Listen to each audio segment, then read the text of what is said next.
Choices bring you this time.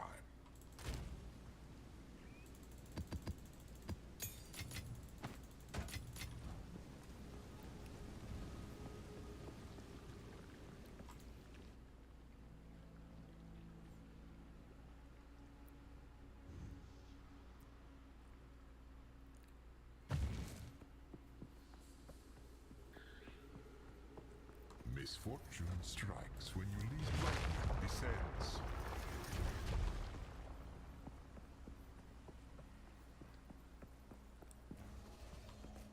Challenger, prove yourself worthy of chaos.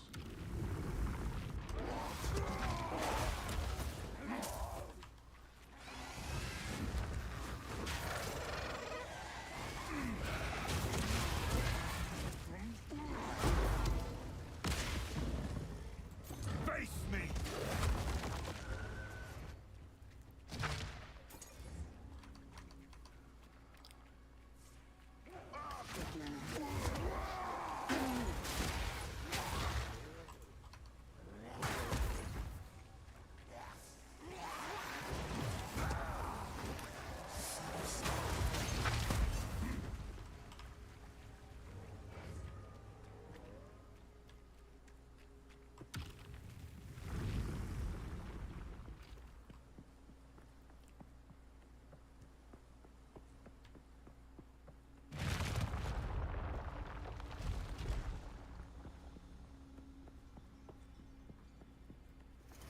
Don't get overconfident. The exceptional are more common than you think.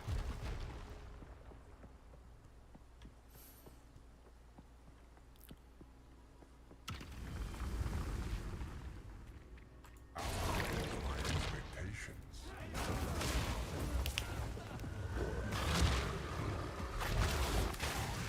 Oh, I need a drink.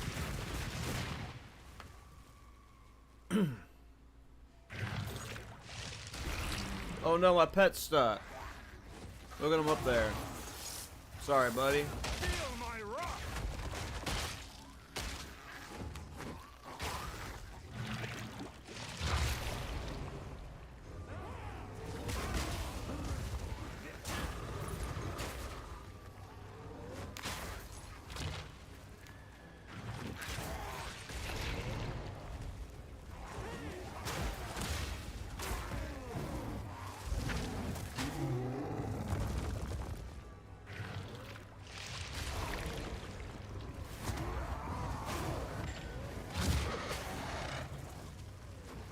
Hey, Rusty, how you doing, bro?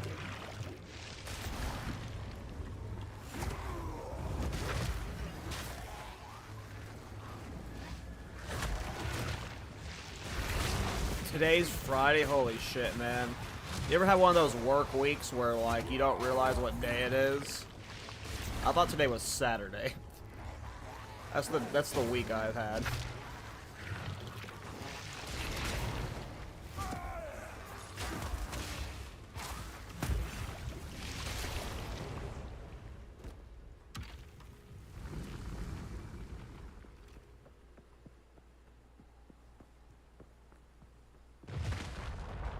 Oh, yeah. Sometimes I do the same thing, Subliminal. Sometimes I've done the same thing. Not exactly the Avatar of Fire, but couldn't figure out why something wasn't working.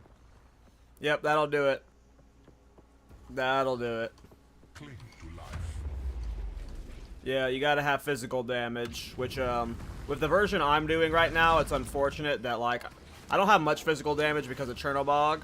I mean, I got a lot of physical damage, but, like, half my damage is, like, fire. Especially when you add on a Fertile Cry. It ends up being, like, most of my damage is fire, so...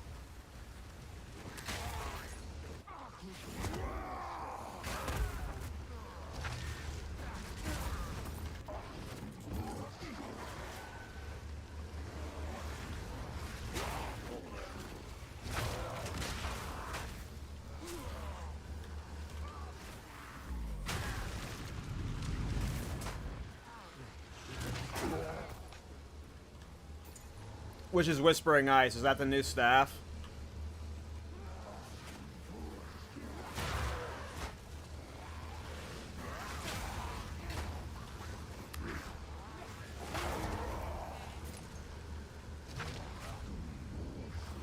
I got the quiver that spawns toads, and I messed with it for a little bit, but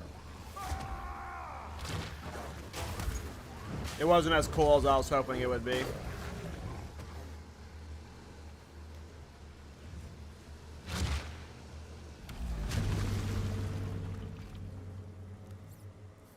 I was wanting an army of toads, and it wasn't really an army of toads.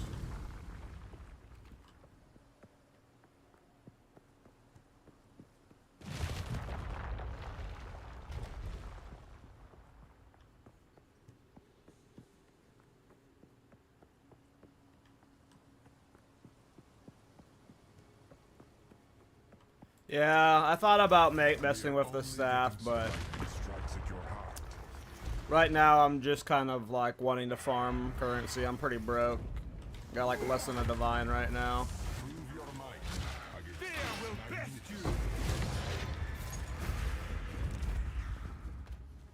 Got a bunch of citadels I can do today. Gonna do some ultimatums and some trial master runs to see what the new currency feels like.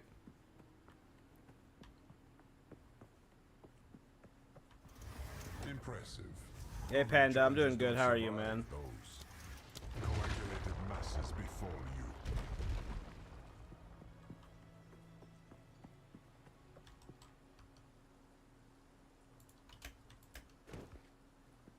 Oh yeah, I'm a tanky boy now. I am beef stick.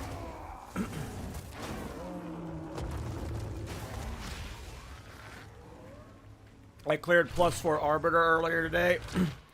I cleared +4 Jet. Cleared +4 Delirium or Simulacrum. I did +4 King of the Mist.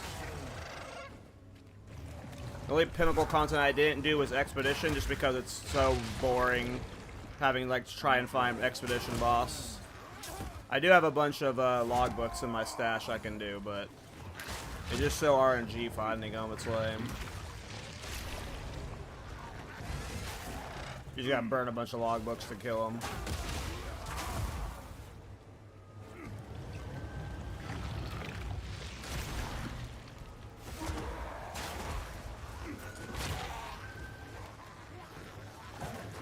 Ooh, I need to see if they added Gilded Beetle back. Do you know if Gilded Beetle's been fixed? Maybe I can go revisit my Lich Spectre build. Yeah, I know. That's how I feel right now. If the Thorns doesn't get major buffs going into 0.3, I'm probably League starting as Wind Dancer.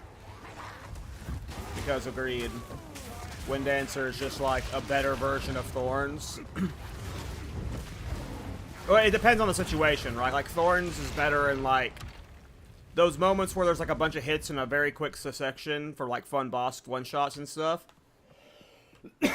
But Wind Dancer is just more of a well-rounder. It can't boss, but it's a well-rounded build. My Sunder's only at 150k. Half completed or half unfinished. Your thirst will never be quenched.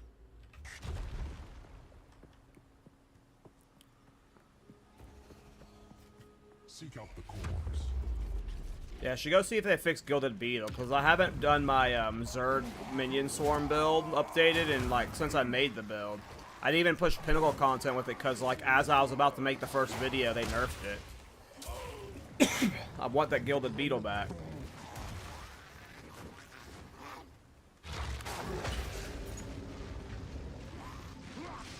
Yeah. But that's not really Wind Dancer being a problem, though. That's more other aspects of the build being a problem. That's more of a totems thing.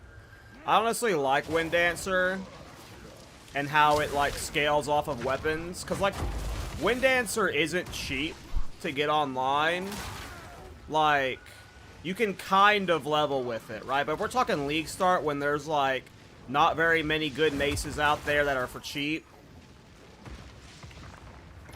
it's not like the most broken build. I could see its damage getting slightly nerfed based off how it scales off weapon. But that's about it. The most broken part about it is the interaction with the armor explosion tech, but... Oh yeah, no, I've got a huge Thorns feedback video coming out soon. I don't know when I should release it because of all the PoE1 stuff going on. But yeah, like I have hopes that get Thorns super buffed.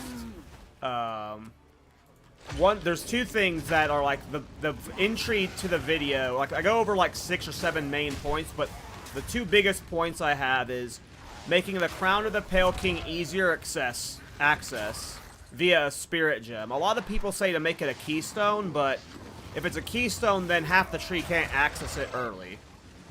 But if it's a Spirit Gem at a low level, everyone can access it early. And then the other change is, I think they should make Crown of the Pale King, so it's still a viable helmet. It gives you the Retaliate skilled gem. That lets you put support gems into Thorns.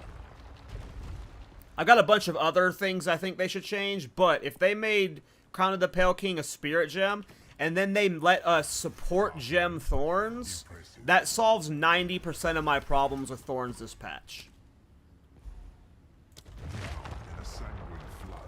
Like, just those two changes. Like, most of my problems are solved. If you could put support gems into Thorns, and if you could use it as a Spirit Gem so you could League Start it or solo self-found it, like, those two are the biggest things Thorns needs. And then it can compete with Wind Dancer. And it doesn't necessarily need to be executed that way, but I feel like if you could just put support gems into Thorns, that solves all Thorns' problems right now. Not all of them, obviously, but... Hey, Matsugama, how you doing, man? Understandable.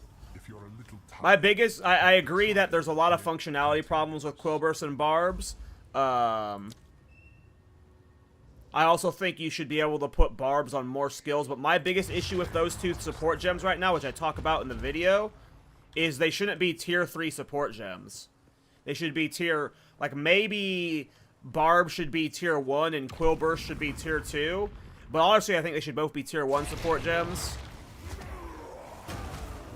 Because, again, that's another big reason as to why it's so difficult to League Start Thorns. And so self-found Thorns. It's like, tier 3 support gems are just really not ideal. Exactly. Like, if there's not, like, a bunch of significant changes for Thorns in 0.3, I won't be League starting it. It'll be my alt, my first alt. I'm gonna League start Wind Dancer Druid, but if there's a bunch of Thorns buffs, I'll League start Thorns Druid. But right now, just as a, like, the #1 complaint I see about Thorns is how hard it is to access on solo self-found or hardcore.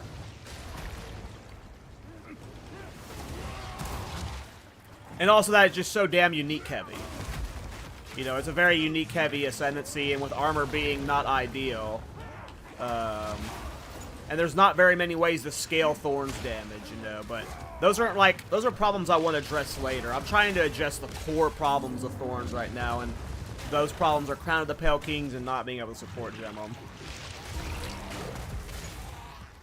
Yep, getting Thorns rolls on gear is like super hard. Like, no matter what, until there's better crafting, like through crafting bench and stuff, you're gonna be like spamming trade for better Thorns gear.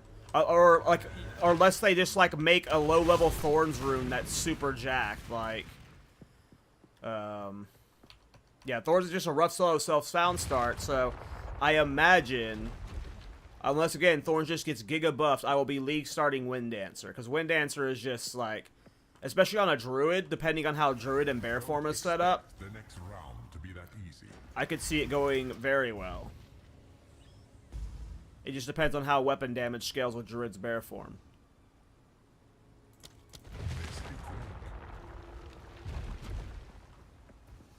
Yeah, there's no new... Well, so the one little scepter that has an insanely low drop rate, Matogama, it gives you the shrine buff and the percent increased chaos damage. That's actually pretty good for Thorns. But it's like an insane chase item, so not very many people should assume they're going to get it.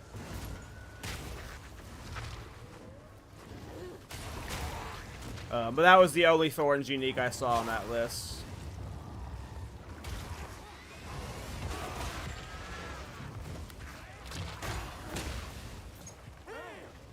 Yeah, but the physical Thorns runes have been on PoE 2DB for a while now. I think they've been on PoE 2DB since 0.2 launch. I was wondering where they were and forever ago, and yeah, I don't know when those are getting added. So 0.1 had more Thorn support than anyone ever imagined for PoE to have. And then 0.2, they leveled up Thorns like 10 times that, right? My gut tells me, especially if I make that, because like I have a bunch of community feedback I have from the Thorns video too. If I make a big Thorns feedback video, I imagine 0.3 is going to have a goated version of Thorns. But I don't know. I just know no matter what, I'm going to be able to League start as a Reflect build. Wind Dancer or Thorns. And even if Thorns gets buffed, I still might League start Wind Dancer just because of like if Wind Dancer gets no nerfs. This is starting to get fun.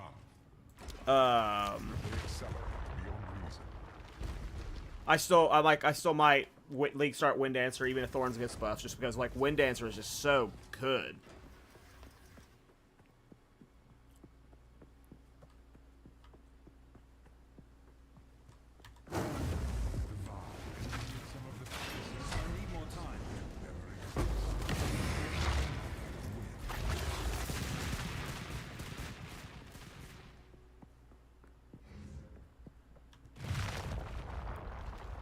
Yeah, I don't know what they need to do about Wind Dancer. Like, so, my problem is, Panda, like, you have to be very careful with, like, so right now we have Magma Barrier, Arctic Armor, Wind Dancer, and Thorns. And then you also have the shield, the Blood Shield, I forget what it's called. You have to be very careful to not make them all too similar. I do agree that Arctic Armor needs some form of treatment, and maybe it needs the all-hits treatment, but we have to be careful that we're not heading toward a world where we have like 80 different reflect skills that all operate the same way, functionally. I get why they were all set up in the way they were right now, because they are all very different, unique styles. I do agree that, like, the reason I haven't made an Arctic Armor build, even revisited my, my Pathfinder one from 0.1 is because it's just not good. It needs to be all hits. There needs to be a way to make it all hits, but when you make it all hits, how would it be different than Thorns? It's just like a spell damage version of Thorns, I guess, but I feel like if you just straight up swapped Arctic Armor to all hits, I want to say that's just busted. I would make so many insane builds with that right now. That would be fun. I think both of these just get removed when he starts the battle, yeah.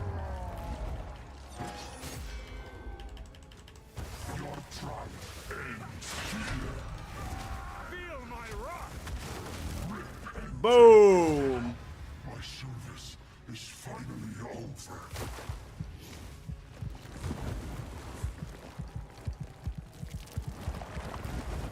And my service continues. Give me the loot, fool. Is this good?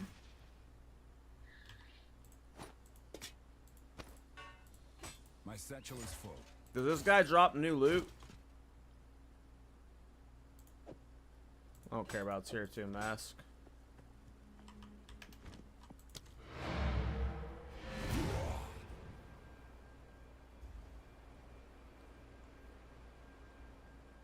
Yeah, I mean, you're right.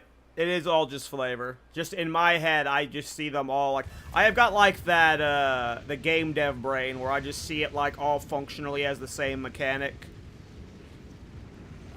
But yeah, you're right, there is flavor, but... If Arctic Armor was all hits... I would have so much more fun with it. I would have so fun. It would be so awesome. But yes, it does need a buff. Because the main reason I am not making Arctic Armor builds right now is because it's not all hits.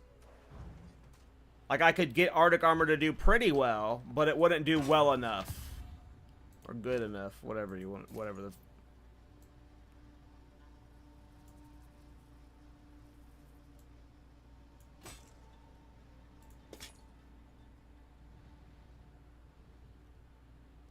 Yeah, I don't even know if that's good. I also don't think that's good. Go.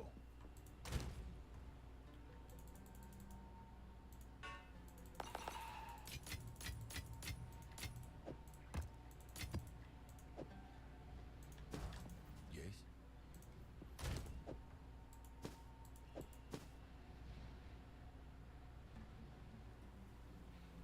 Okay. Look, I cleaned up my tabs. This one has a bunch of my old ritualist stuff that I haven't figured out how I'm going to handle where to stash it yet. But these three are clean at least. Yeah, let's do a map. Thought I saw a steep here. Yeah, let's do the steep.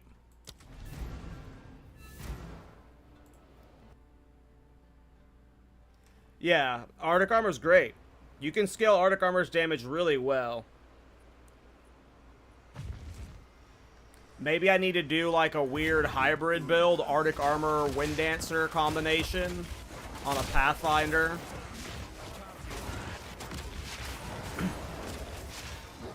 Or maybe a Blood Mage.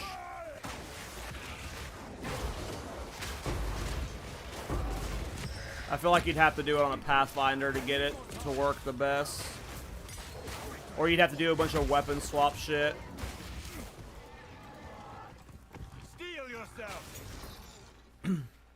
Because they changed Heralds where you have to have a martial weapon equipped. So if you want to run Herald of Plague with Arctic Armor, you can't use a wand. Which is fine. You could just use Wind Dancer for AoE, which I think you should anyways, maybe.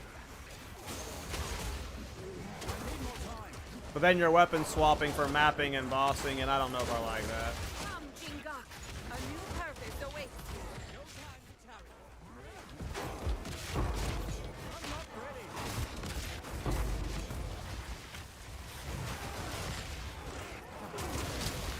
But yeah, the only way you can do my Arctic Armor build now from 0.1 now is on Pathfinder because they changed how Heralds work, so...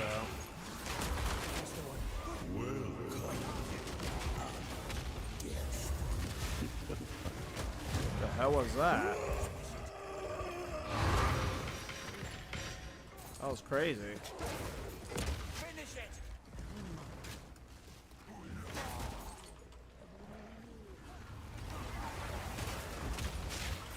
I gotta get back in the habit of doing rituals.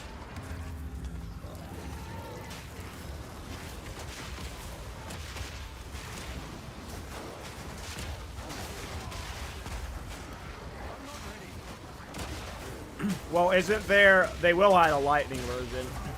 Isn't there, like, the only kind of a reflect skill in PoE 1? Isn't there a lightning shield build in PoE 1 skill? A thunder shield or something in PoE 1? Where you do, like, lightning damage when you block? Okay, so I imagine that skill may make an appearance. That's just a guess, obviously. But yeah, if they were that, you know, I would say there are odds of a lightning skill. That sounds like maybe it would come with Templar or Druid.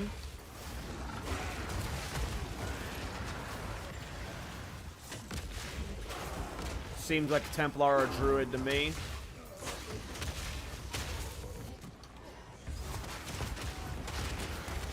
Has an MTX basically guaranteed to come over. Yay! Do you think, I've been, like, looking for a PoE 1 build to play, and I'm like, I'm kind of wanting to visit Cyclone, but then again, I'm just like, part of me wants to, like, wait until Cyclone comes to PoE 2 to finally, like, get my Cyclone itch fixed again. And I was looking at, like, Reflect builds, and that Lightning skill is the only one that, like, looks even semi-viable, but I don't even know, I don't know how far it can even clear.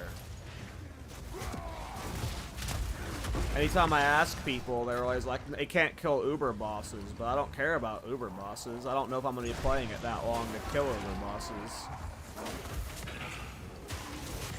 Is it good enough to clear, like, 98% of the game? Otherwise, though.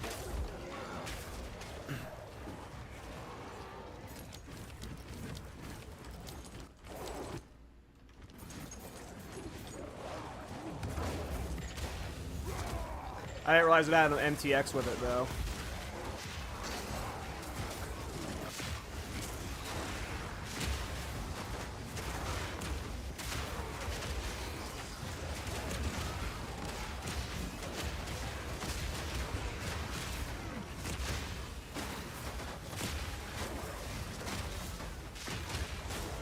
So you've been off about for as long as I have. I have, like, casually visited a few leagues, but the last league I played seriously was Ritual League. So it's been,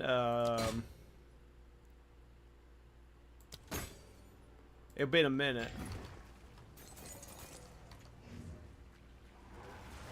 Yeah, that's exactly how I feel like looking at PoE 1 right now. It's like, I was like, maybe I'll just, like, copy someone's Cyclone build and I'll just, like, fart through the game and have fun with that. But even, like, looking to copy, like, not by copy it and claim it's my own, but just, like, follow it and casually play, right? Like,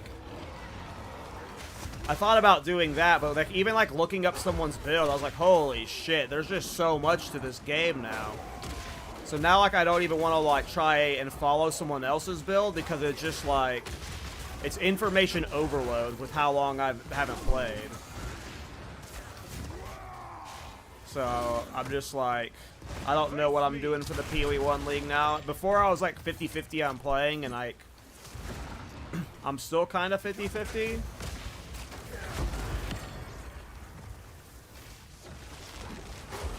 I just don't know.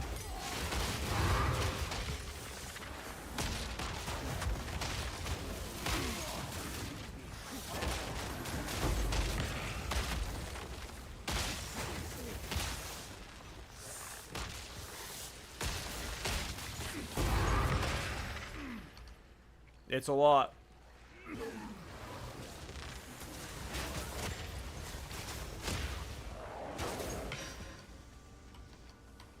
I found a video from like 4 years ago of a build I thought was cool, and I sent it to a friend. I was like, how viable do you think this would be today? And then he like copied, like he put it into some website that like calculates DPS or something. He was like, well, I usually try and aim for 4 million DPS for my builds, and this one's only hitting 400,000. It's like, Jesus Christ.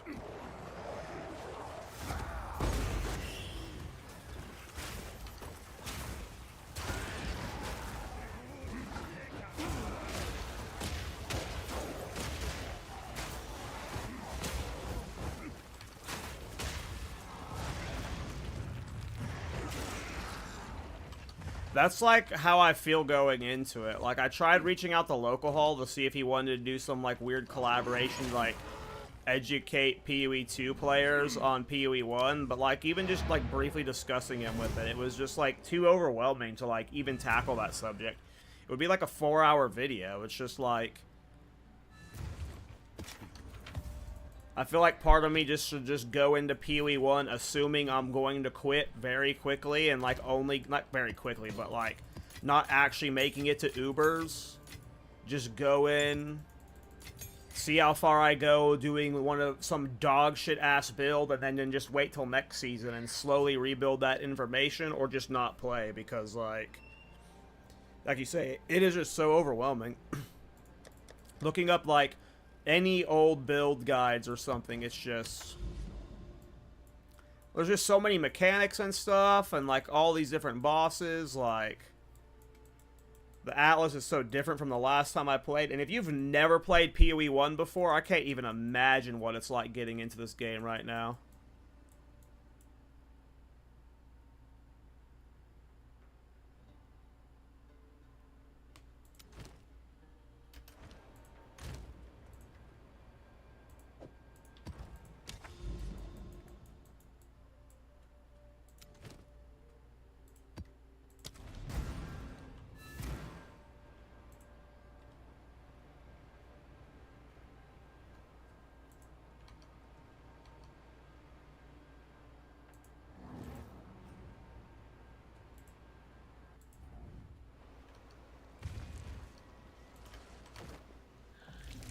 Oh my god.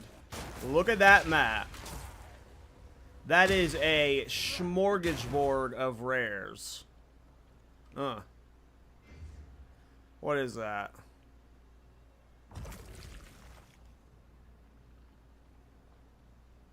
$24 rares? That's all of them. We got some density on this map.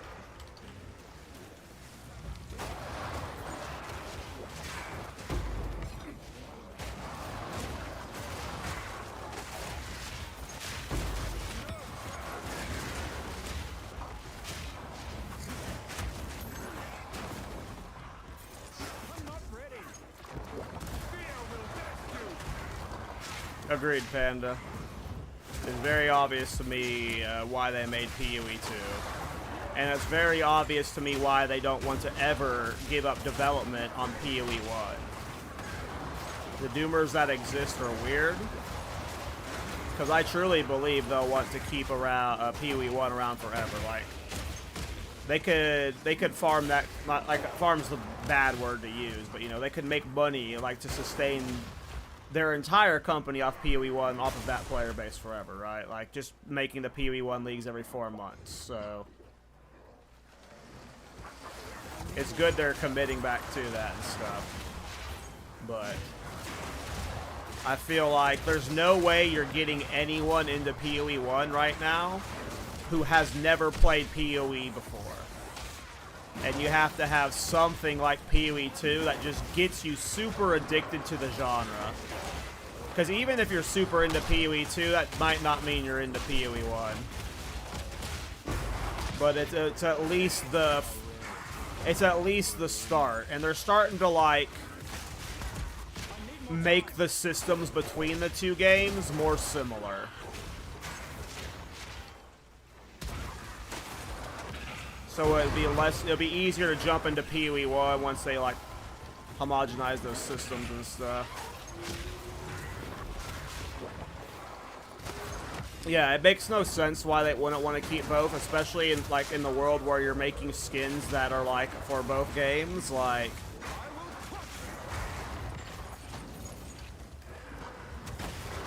it doesn't matter how much people like lose sight of like numbers when like, let's say PoE 2 is making like $100 million per quarter.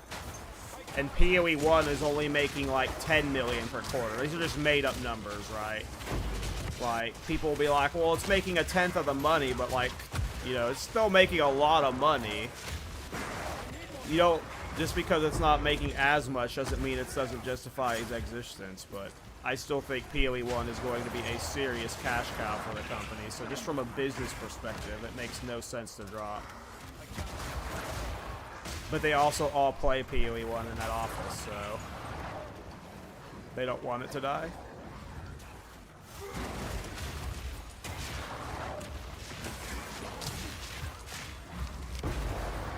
I was hoping they were going to announce some Thorn stuff today, or yesterday, during the live stream. Alas, I was dreaming too high.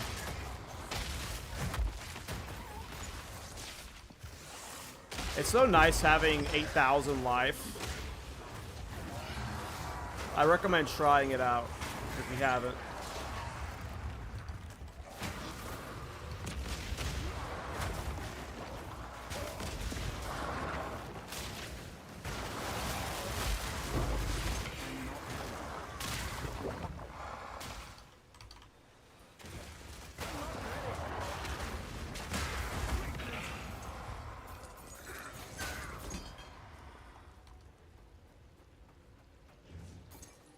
Hey Shrugs, how's it going, man? I'm doing good. What about you? Is Thorns anything close to this? No. I would qualify this as like an A+ tier build, and I would put like the best version at Thorns at like B- to B+. Like Thorns is like a full tier behind.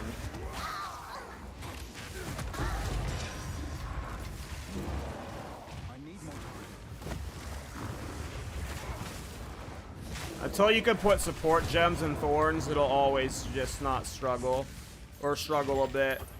Like, you can't scale its damage only with, like, gear and stuff. You need support gems. Support gems in this game are, like, insanely powerful. Like, a support gem, like, Concentrated Effect is such a insane damage boost. And, like, not being able to put support gems in Thorns is just a big L.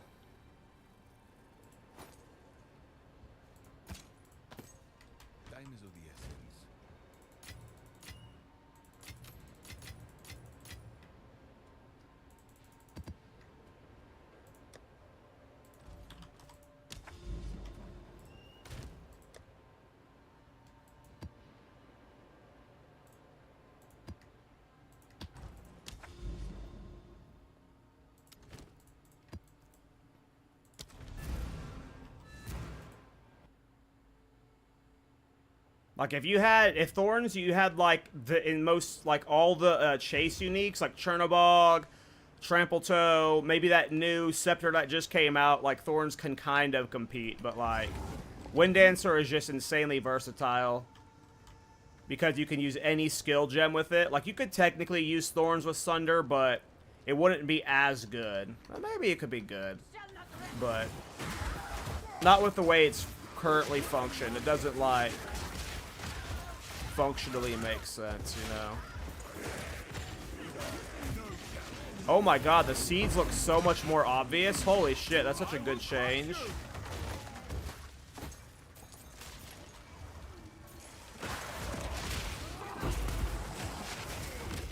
I'm not going back for it.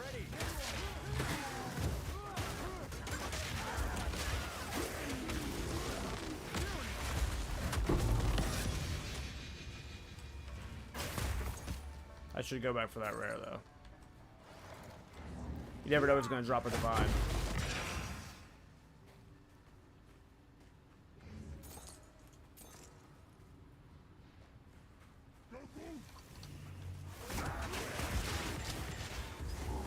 Yeah, I just don't see, like, in that world that you're just forcing Wind Dancer to try and be the only damage option, and I just don't think it's designed that way with the stats. Thorns is the one that's going to be, like, Thorns and Magma Barrier, right? Those are the ones that are, like, the ones that can be super versatile, but Thor just needs better balancing. But Wind Dancer, because of the staggered hits, especially since they nerfed it, because in patch 0.1, you could get up to, like, 7 stacks.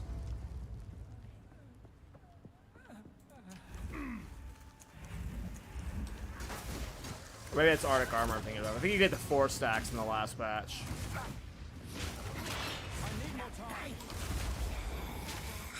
Goodbye.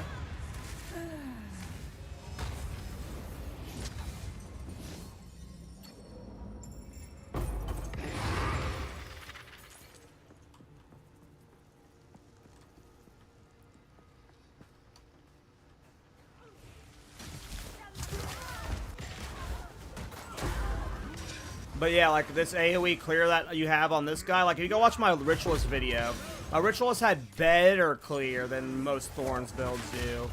but not this level of clear, right? You can't put Armor Explosion into Thorns. You can't put Envenom into Thorns. Sure, you can get Poison Hit on Thorns, but like, not being able to support, like, if you could put inside Thorns, this Armor Explosion stuff, like, that solves so much of our problems. But you just can't.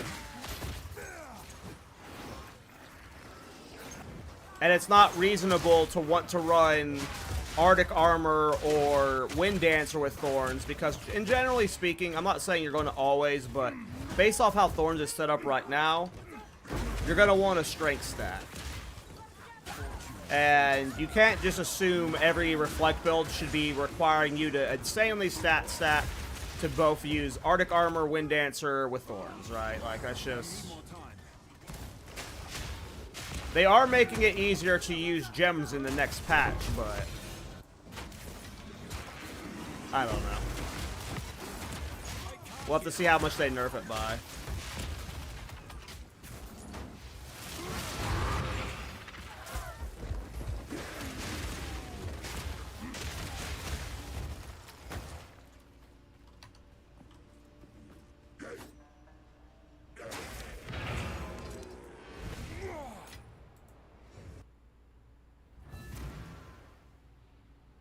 Exactly, that was my problem, Panda. Anytime you're trying to mix something with Thorns, you're just making like, Thorns is in a state where you have to hard commit to Thorns.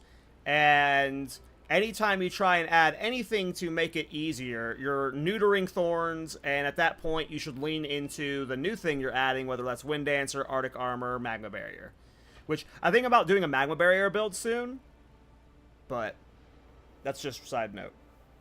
But yeah, right. I think I have the big Thorns feedback post coming, and I think that's going to hopefully, if GGG watches it, I hope they like listen to at least the direction of the feedback, implement it in their own ways. But when do you think the next league will start? They announced it. It's going to be in August. We know they're like cycle going forward forever now. There's going to be a PoE league PoE 2 league every 4 months. And a PoE 1 league every 4 months, like with the 2-month gap between the two. They've already announced that the next PoE 2 league is in August. Okay, let's do some pinnacle bosses. Let's just show off the build and some pinnacles. Let's do an audience with the king. Sure, I got a breach stone, so we got a lot of breach stones. We'll do a couple breach attempts. Sure.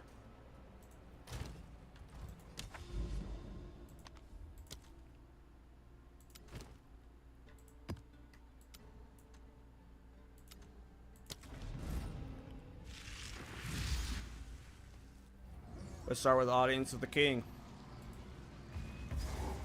Kill that stranger. I will crush you.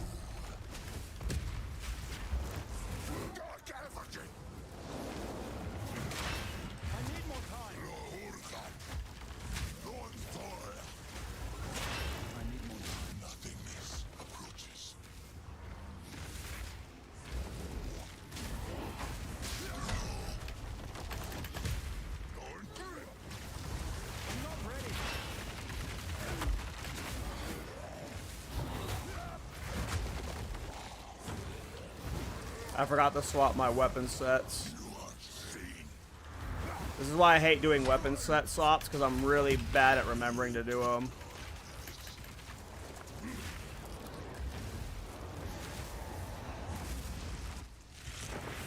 Okay.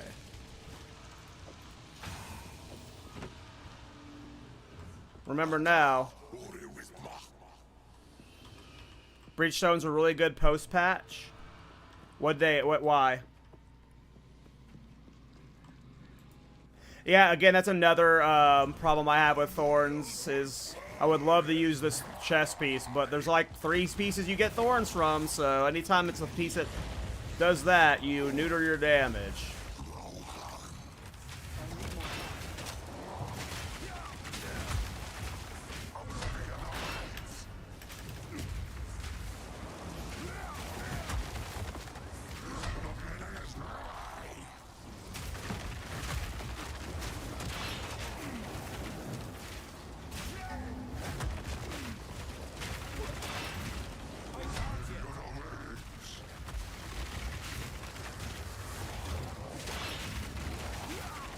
Goodbye. Come on. Give me something juicy. Diamond.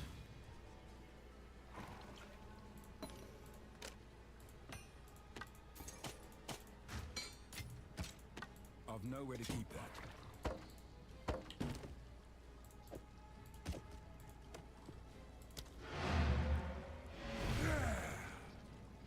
The Overleech is insane? Yeah, that's why, like, another reason why I want to league start the Wind Dancer Druid is, like, again, it depends on if Thorns gets buffs or not, what buffs they get. Like, Wind Dancer Druid can utilize this chest on 0.1 launch. Alright, let's see if the diamond was worth it.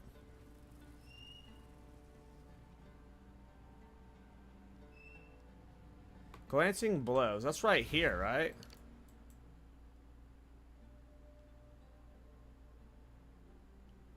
I don't know if that's going to have value. Let me check the trade site real quick. I don't think that's good.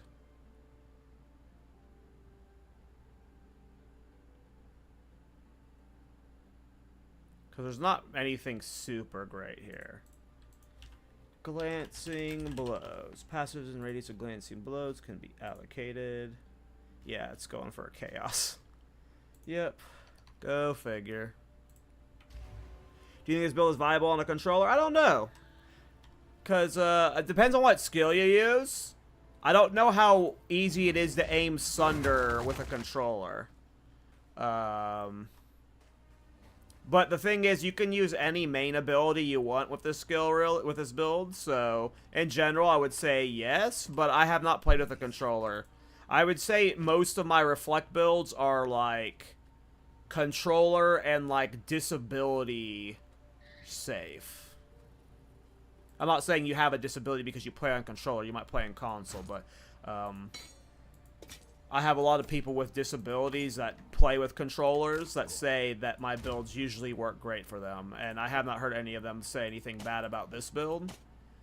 It just depends on how hard it is to aim Sunder on the controller.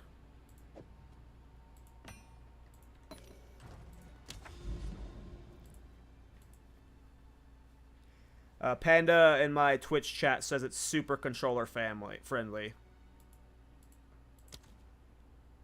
I've been using controller. Only problem I have is placing Solar Orb.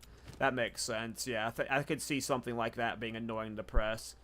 Depending on your gear, Solar Orb's not like super required. It's like a little bit extra damage, a little bit extra tankiness. Rage is nice. It's just like an added like boss juicer. There are plenty of times I forget to use Solar Orb, so.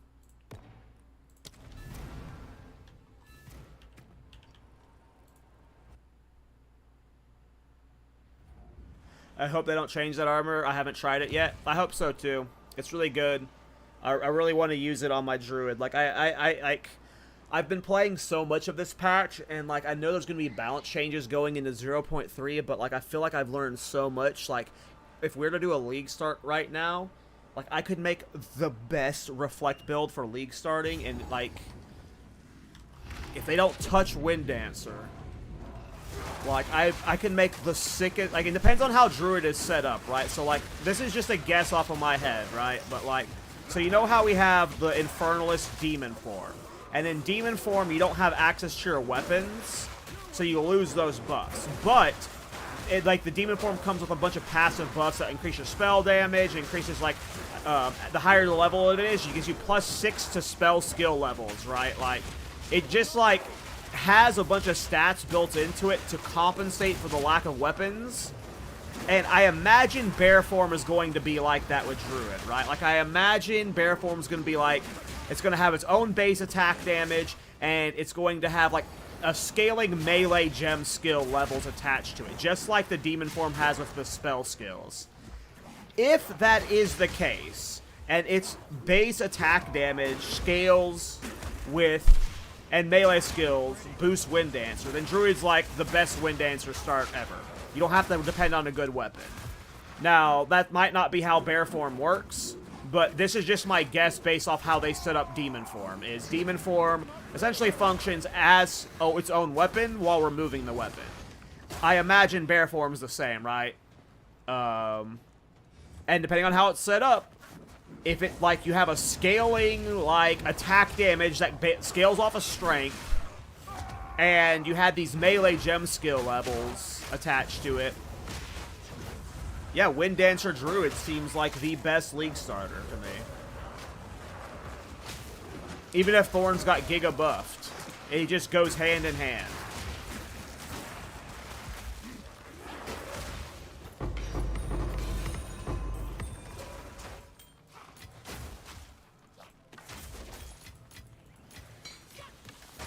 We get it, dude.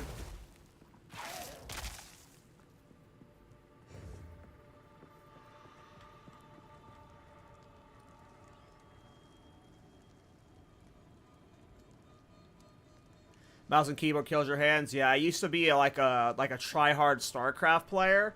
I used to play with like 3 to 4. Like I used to try and force myself to play with over 300 APM, and I destroyed my wrist.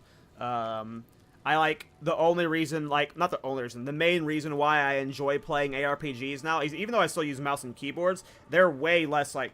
I don't think ARPGs are like macro or micro intensive games. I don't think they're very mechanically difficult compared to like MOBAs and stuff that I've played. They're not very high APM games and stuff like. So this game doesn't cause my like wrist pain to like flare up at all compared to like when I go play any RTS game, my wrists immediately flare up. But this game I can play all day and I get no pain. They did not announce which new classes are coming. I'm assuming Druid's coming because everyone else has been assuming Druid's around the corner. We that dream. We nightmare. We that are one.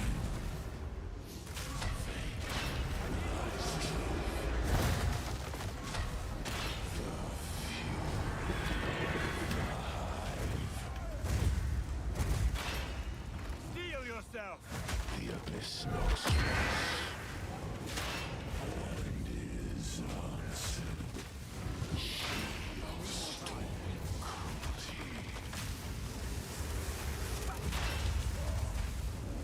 See ya, boy! Boy, boy, boy, boy, boy! We that fail. Tier 4 Jet, easy peasy.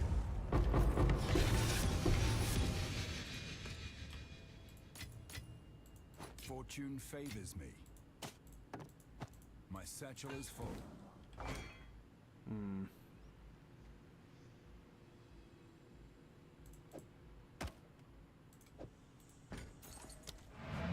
We never come back in.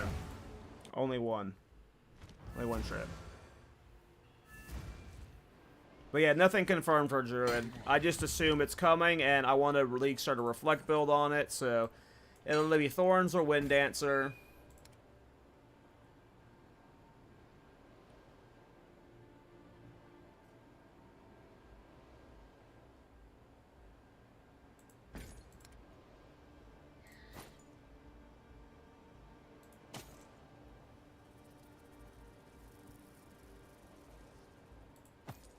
Indeed.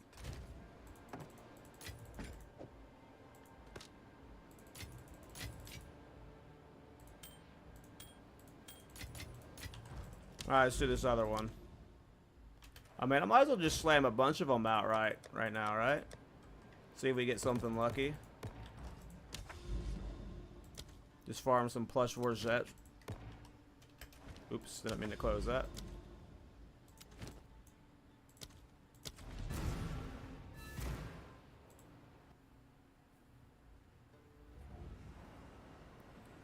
And yeah, like I assume Druid Bear Form's also going to have like a high base life, right? So like, if you utilize Kucher of Crimson on a Bear Form Druid, doing any Reflect build, like, I can't wait. I just assume Bear Druid, no matter what version of Reflect I do on it. Like, let's say I League start the Wind Dancer and it's not working out, but Thorns ends up being good, or like some other version. Like, I guarantee there's a way to force a Reflect build on a Druid in one way or another. And if not, I'll reroll Titan. Whatevs. Titan will always be good for reflect builds. But I assume both Druid and Templar, like, just based off the position in the tree, they're prime for Thorns builds.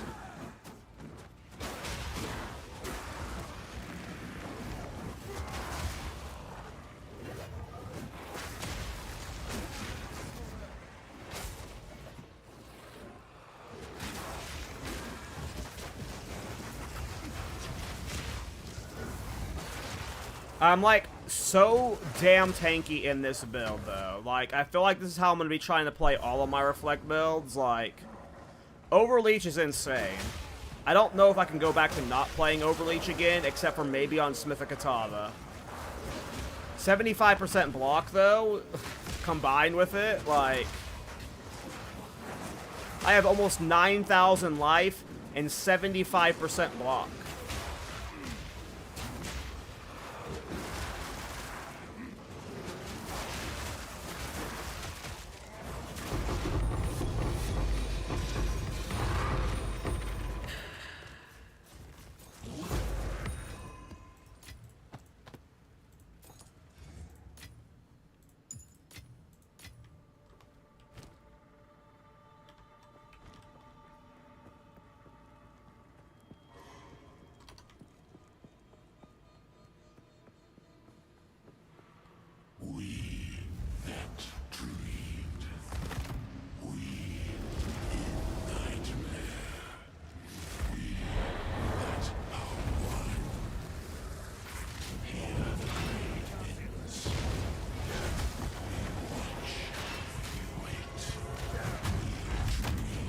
Oh, I couldn't tank that, wow.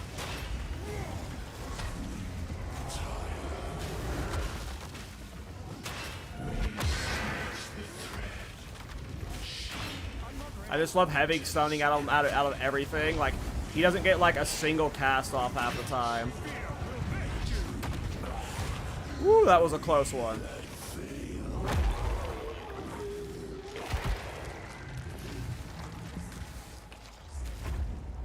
Yeah, like, grinding currency in this game is definitely a problem.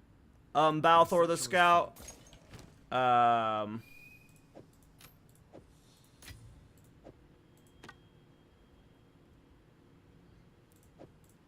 You have to, like, learn all the juicing techniques. There's, like, way too many juicing techniques you have to learn to be able to currency farm. If you're not wearing, like, at minimum, like, not at a minimum, but if you gotta try and wear, like, 100% rarity on gear, and then you want to try and farm, like, maps with multi-tower layouts with, like, the right kind of boosted, like, things, or, whatever they're called, tablets, and then you want to try and, like, either farm the certain right content, right? Like, you want to either farm, like, cleansed areas, or, like, ritual, I don't know. Everything changed after the patch, right? But, like, there is, like, you can't just, like, log in, put a map in, and just, like, if I were to go to my map device and start carving a path towards, where is it? I have some citadels someplace I was going to clear a path to. That was super close. Where was it? Right here. Yeah, right here, right? Like, let's just say I was, like, to carve a path to these citadels right now, right? Going through these paths, like this, like the only reason I haven't started clearing towards these two citadels right here, right? Like, this seems like, oh, awesome, two citadels, right? Having to clear to them through all of these nodes, half of them do not have any league mechanics. And even if they do have league mechanics, they're not boosted by towers. So they're not going to likely drop anything. Like, there's a lot of, like, if you want to farm, you have to, like, farm an area like this, where it's got, like, the cleanse stuff. But even then, like, this area here with this cleanse stuff isn't good enough. You want, like, an area with, like, multiple towers overlapping, to where you can juice all of these maps with multiple tablets from multiple towers, and then you want to farm them with maps that have, like, high map pack size or high rarity rolls, and, like, it, like, to be able to farm well, you have to know what to farm and how to farm it, and I agree, it is too much. it's why I am always struggling on gear, and like I'm 2 months into the league, I'm just now able to start affording good stuff. And mostly because I had a build that got really popular that I was able to sell a lot of my old gear for really easily. Like, I'm not good at farming because I just log in and I just fucking do whatever I want. Like, I did a couple maps, I did an ultimatum, I'm doing Breach Boss now. Like, I don't know what the new farming methods are, and I'm just kind of like, half the time when I do maps, I just slap a blue map in, right? You want to have, like, maps that are, like, the right roles, for the right content, and you don't want them just corrupted. You want them, like, delirium, too. Like, there's so much to it. And I agree. Like, I don't know. I'm the same. I don't like it necessarily. I do agree there should be some thought to your farming, right? It shouldn't just be log in and just, like, you can mindlessly make millions of divine, right? But, like, right now, in order to... I've been streaming for an hour now, and I saw 1 divine. And I was lucky to see 1 divine, right? Like, it's just, yeah. When things are costing hundreds of divine, too. 1 divine an hour is obviously not good. Like, this map right here. You should look at this spot right here and think, fuck yeah. This should give me 3 to 4 divine, but it probably won't give me shit. Yeah. I agree changing towers should not be able to overlap, and you just make towers more powerful in general, so, like, no matter what, they're juicing that area. But yeah, right now, there's just, like... If you want to really farm, you gotta, like, go look up a farming guide and then, like, commit to that farm. I'm someone who, like, I get bored after doing the same farm for a couple times in a row and I want to swap to a new farm.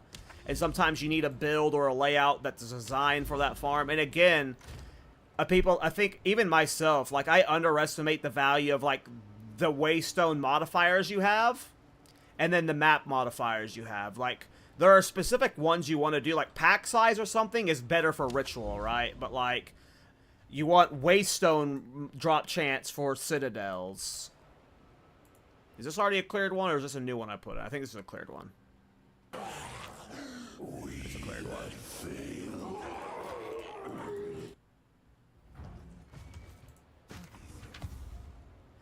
Are you planning on playing around the new Yeekin items? I played around with the Toad quiver, and, like, I've messed with it, like, on no budget. I don't have budget right now. That's the main reason I'm playing this character right now, is to farm some currency.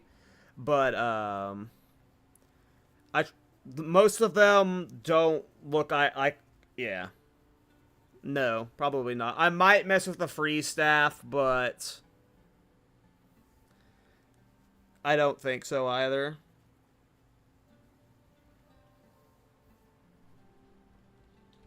I was hoping we were getting a lot more uniques that had, like, different effects than those ones. They're not bad uniques, but they're not ones that I want to play with right this second. Sorry, I lost track of what I was doing during that discussion. Yeah, the inflation right now is just so crazy right now. I mean, it's not normal that most people are still playing a league this long. And it's never normal for them to release new uniques in the middle of a league like this, right? So that just makes, like, the fact that new uniques are coming out when there's already inflation happening just makes accessing those things way harder, so. Unless they're all, like, hyper drop rates to make it 1 exalt, you're never gonna be able to afford it.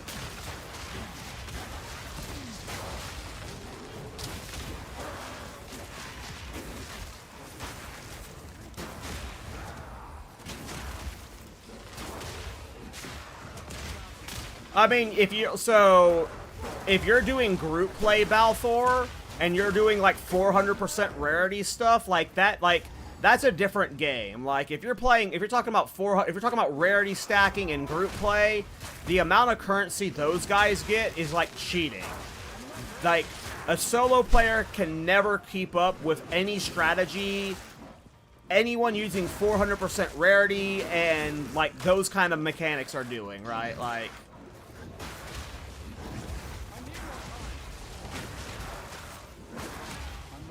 from my understanding, the way, like, drops and groups work is, it is, like, it makes it rain divine. But yeah. There's just like a science to farming, and I don't bother doing it. So you'll never see me rain divines, but that's what you gotta do if you want good loot. Is you gotta really game the system. I hope they make it less punishing over time, obviously. How did you achieve 88% block chance, sir? It was on the Warbringer using Svalin. Svalin makes your block chance lucky. I don't have 88% block chance on my Warbringer. I only have 75 on this guy. But Svalin makes your block chance lucky. So, yeah. That was through Svalin. It was all Svalin.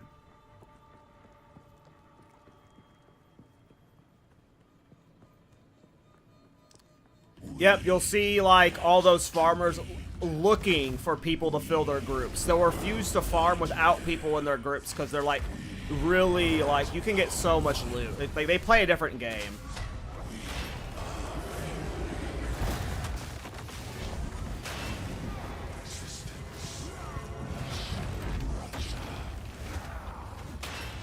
I didn't want to Infernal Cry that. I messed up my rotation there.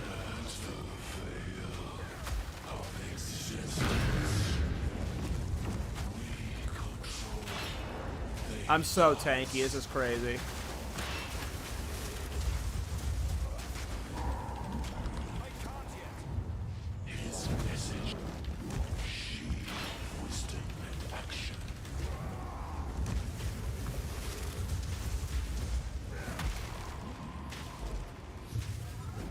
I didn't even get any like super big hits, and we were still able to survive that. I actually played that pretty poorly. It's just tier 4 Jet, so pretty happy that this build can just kind of like fart its way through it.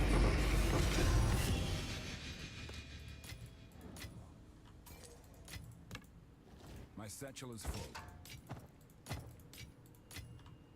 Hey, thanks for the Twitch Prime, it's Panda. Appreciate you, bro.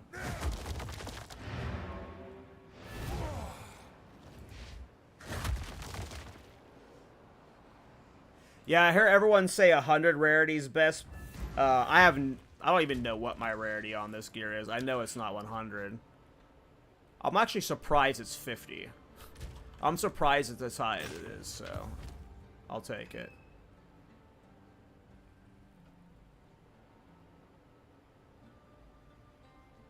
Time is of the essence. Here, I'll sort this stuff later.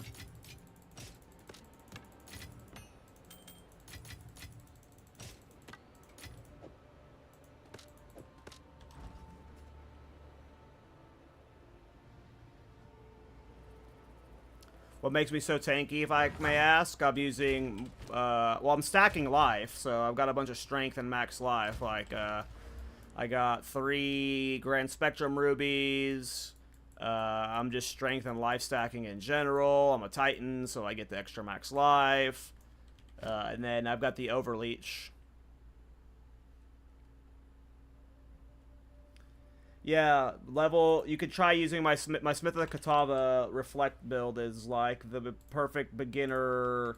I don't know if it's like full noob friendly. I don't know if I've made it exactly for like fresh newbie, but I have the Smith of Katava version, which is like, Smith of Katava is very budget friendly. You're not PoE noob, gotcha. Then that's like, Smith of Katava is budget friendly, for sure. If you're like, this is the closest thing to a league start version you can get. If you're doing trade league, you should be fine following that Smith. And then you can transition to the Titan version in endgame if you prefer the Overleech style. It's very easy to ascendancy swap if you don't know. No. But yeah, just do the Smith version. The Smith version is like super league start friendly in my opinion. Compared to any other version. It's very fun. It's very fun. I am a big fan of this build.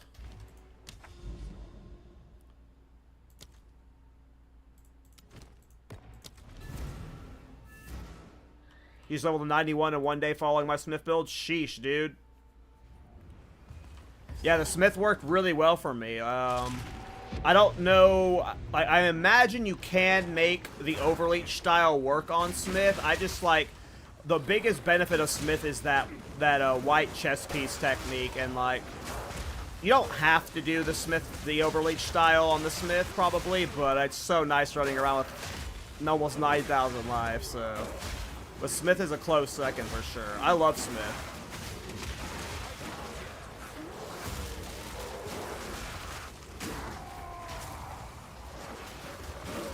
Well, right now, everyone's poor based off of this. Oh, I died. Was that an anti-recovery mob? First death on stream. Oh, I forgot you don't lose experience in those things anymore. So I didn't actually lose experience, but it consumed the thing for some reason. That's funny. So you don't actually lose experience in these things, but it still consumes the omen. The omen. That's funny.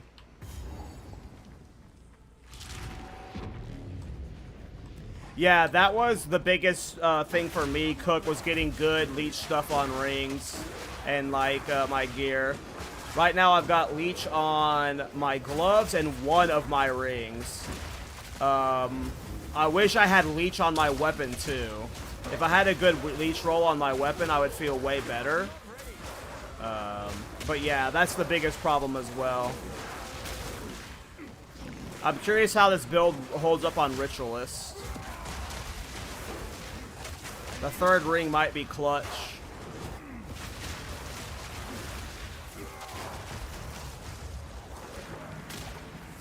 I mean, I still have a Smith. I have like all three warriors at level 90 now, in 90 plus in Dawn of the Hunt. So I still have a Smith and I still have a Warbringer. This is my Titan though.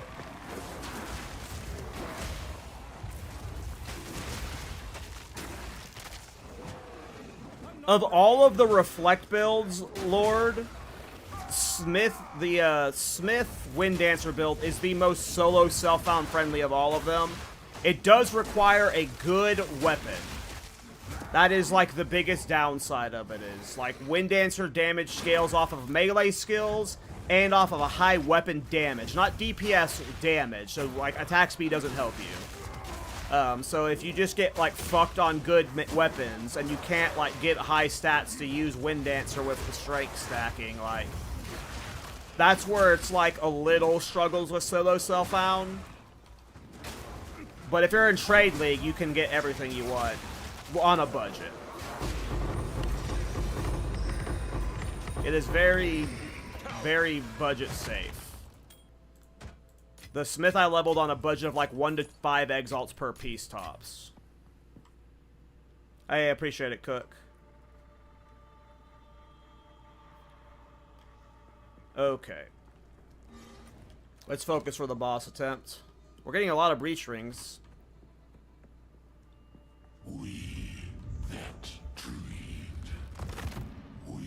I've been wanting, like, after the PoE 1 ling, I'm thinking of coming back and doing a real solo self-found run on the Smithakatava of this build. Oops, I missed. I was supposed to be focusing. This is the opposite of focusing. Am I gonna die eating the hammer? Woo, I had 100 and like something health, I think. We should probably not keep eating those.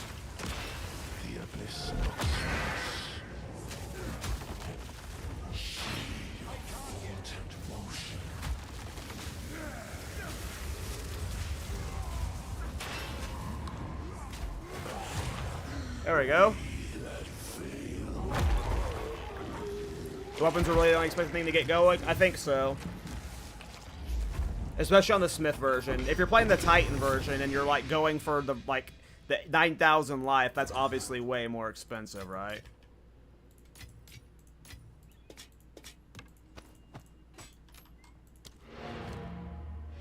Alright, we're gonna do one more and then we're gonna do some other stuff. I'm really hyped to try this Magma Barrier character. I don't know how I'm going to build it yet. I think I'm going to level on the... I don't know if I'm actually going to level a new character. I might just, like, try it on my Smithakatava. I'm thinking Smith, though.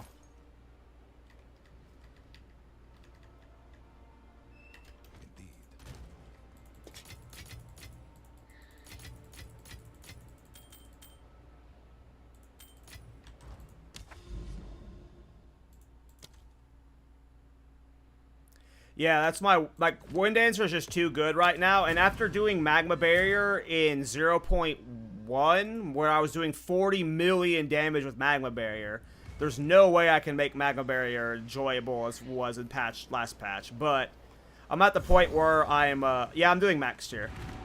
I'm at the point where, like, I can't do more Wind Dancer builds. I can't do more Thorns builds. Like, I could do more Thorns builds. I could do more Wind Dancer builds, but mentally I need a break from them. I've done, like, what, 4 Wind Dancer builds now? And I'm gonna do a solo self-found Wind Dancer build soon. And then I've done, like, 7 freaking Thorns builds this patch. I just need something new. We'll just keep the grind going by moving over to Magma Barrier. It's either Magma Barrier or Arctic Armor, and I'm feeling Magma Barrier. Totem build? I have done Totem builds. I did 2 Totem builds in 0.1, and I'm not really feeling a Totem build right now.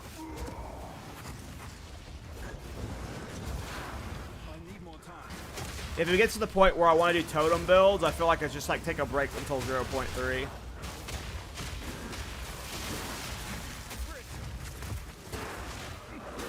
I mean, that's how I feel about off-meta builds. Like, if you're playing Lightning Spear, you don't think or be resourceful. But when you're playing Reflect builds, you really gotta, like, work to make these builds work. I, in general, would like the idea of solo self-found, but solo self-found in PoE 2, when I at least tried it in 0.1, it sucked. It was so limiting. And, like, when you do these off-meta builds like I do, like, Wind Dancer is, like, the first off-meta build I've done that feels like it has meta potential. 90% of the builds I do, they would not be solo self-found viable. And that's what I don't like about solo self-found right now. It's like, if we had, like, more deterministic crafting or ways to target uniques better, I would very much enjoy solo self-found as a game mode, but right now it's just like Thorns as a playstyle you can't do in solo self-found. You need like you 100% need Crown of the Pale King, but you also need like 5 other uniques for it most of the time to be able to push deep content. So like, plus then you also need tier 3 support gems, and it's just like, yeah. Why is your life spiking above the max? It's because I got Couture of Crimson. My life overflows from Life Leech. Is this the one you like the best? Yeah, this is my favorite build of the patch.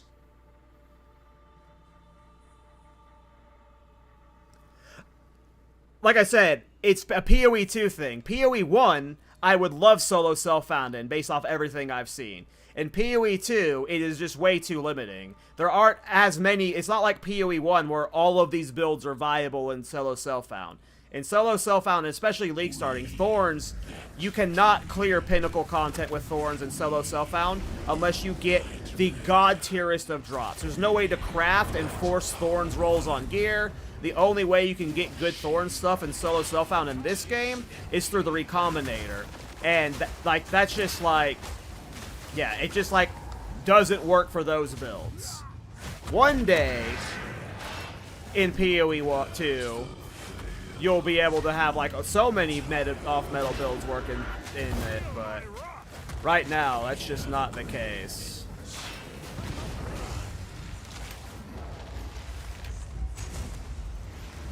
It's just, at least with the build, like, all the Reflect builds I've played, until Wind Dancer.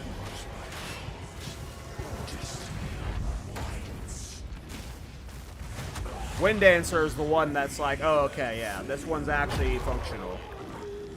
Because, like, another problem with Thorns specifically is you can't put support gems in Thorns right now. There's no way to put, like, Concentrated Effect or, like, Armor Explosion into Thorns. So, like, Thorns specifically is so goddamn gear dependent. And because this game just doesn't have the crafting yet, like, it just doesn't work in solo self-found. Not as, like, a fresh start solo self-found. Indeed.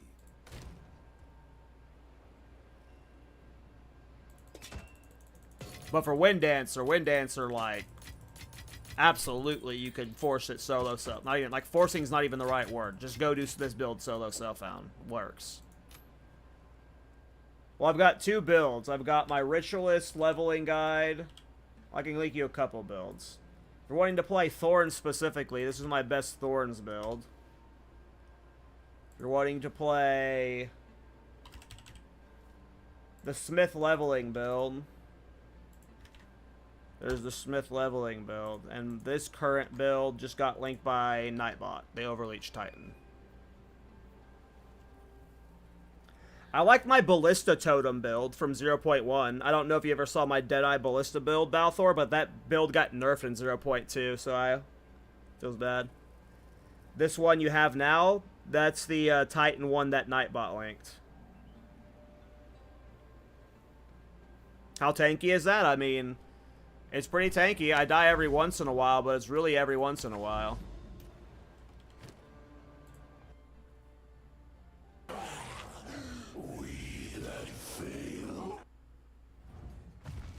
And you can make it tankier if you just give up damage.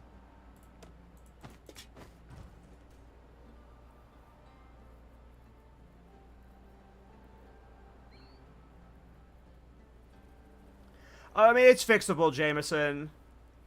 You know, Thorns is very fixable to make it solo self-found friendly. It is, I agree that, like, solo, like, Thorns, like, it is arguably the dad play style.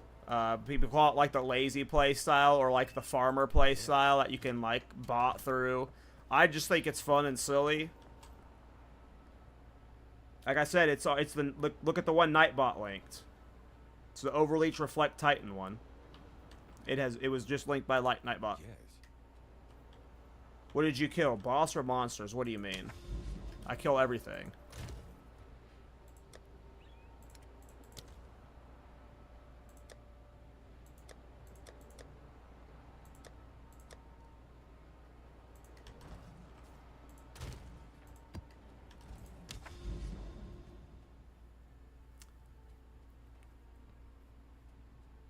It's expensive to get it as good as this is. Like, if you want to be as tanky and beefy as I am now, it is expensive.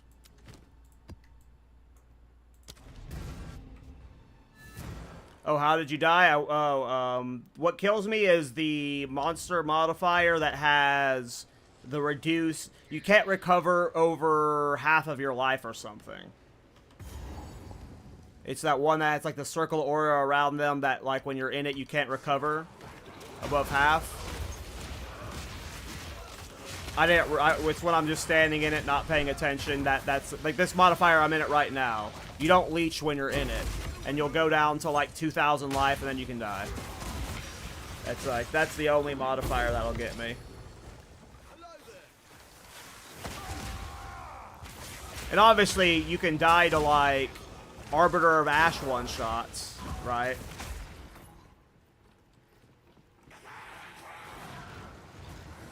I mean, I have a bunch of bleed hit chance, so Herald of Blood is getting some value, but Herald of Blood is like extra damage for bossing and stuff. It's extra map clear. It's not needed, but there's like not much else that's better. You could do like attrition boss swapping if you wanted, but Herald of Blood's good. It does get you extra value on bossing and rares. Don't sleep on Herald of Blood. But no, you could use whatever you wanted there.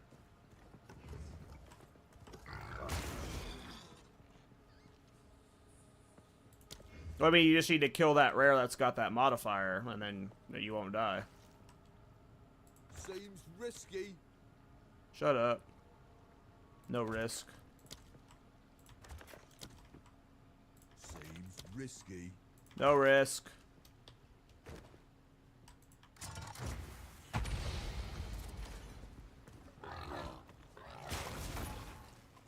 I'm not sure. I haven't seen either yet, Jameson. Yeah, I like Herald of Blood, but you don't have to use it. You can use Herald of Ash. You can use whatever you want. Herald of Blood is nice for bossing. And I'm someone who does not like to do a bunch of, like, micromanaging. Because, like, look at this. I've been using my bossing setup this entire time. Like, I forget to swap back to my mapping setup, right? So, like, I don't like to do swapping for bosses and mapping because I'll forget to do it. I'll forget to set it up and then I'll die or something. Herald of Blood has value on all of them, versus like Herald of Ash doesn't have any value on bossing, right?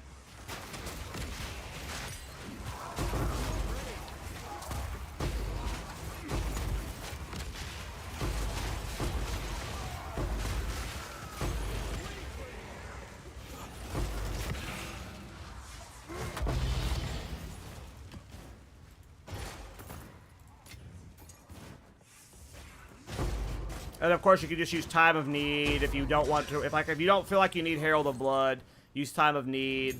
It's just an extra defensive option. You know, you don't have to use Herald of Blood, but I think it is solid. And I'm like specifically avoiding the low life setup. Like the reason I'm forcing bleed is because I hate doing the low life shit here with Tower of the Deepest Tower. I am specifically forcing a bleed alternative with Sunder. You see I'm even using Glass Rate in Sunder to make sure I'm bleeding on bosses more. That's how I'm doing so much dot damage and stuff. And also I'm doing a lot of night damage. I'm just specifically forcing a bleed style. You don't have to be doing this bleed stuff with Herald of Blood, but I do think it's pretty good. Like, clearly you see me dominating the tier 4 content, so...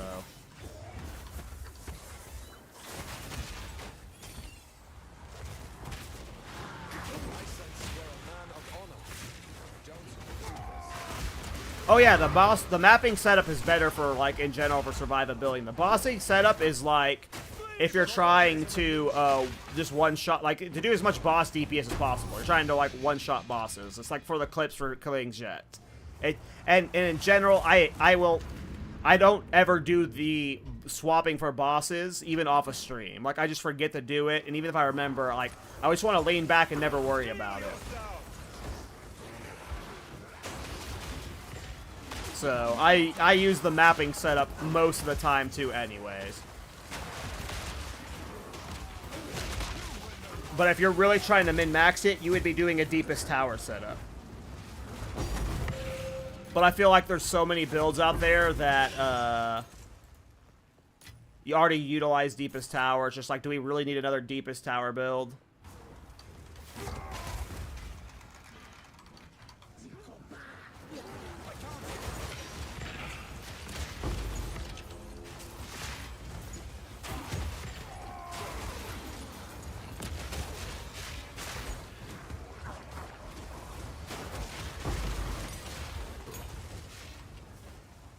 Yeah, I mean, I feel the same way about Deepest Tower that I do about Trample Toe. It's just a boring unique to me. I get why people like it, and I get why low life builds have the popularity that they do. Low life in general just seems like one of those things that's very versatile. If you're a fan of low life playstyles, you can play it with most skills in the game. But once I've done low life once, I don't want to do it again, I guess. As weird as that might sound. Like, I'll do it again eventually, but, like, I don't need to force Deepest Tower in all my builds. I don't learn anything doing that, right? But I am learning something potentially by forcing this bleed style, right? I've already done Deepest Tower once. Let's move on to other styles. But yes, you do not need to force this bleed style. Like, I got all those points in the bleed stuff here. At one point, I was forcing, like, I was even going over here and, like, getting over here stuff, like, to really lean into it, like, the magnitude stuff. You could fully drop all of the ailment stuff and just go straight for all this stuff and slap on Deepest Tower and GG. You're probably doing way more DPS, right? For this bossing. But yeah, I might get flamed for it by like some viewers or creators for like not optimizing my builds the best way, but I don't know. It's just how I play.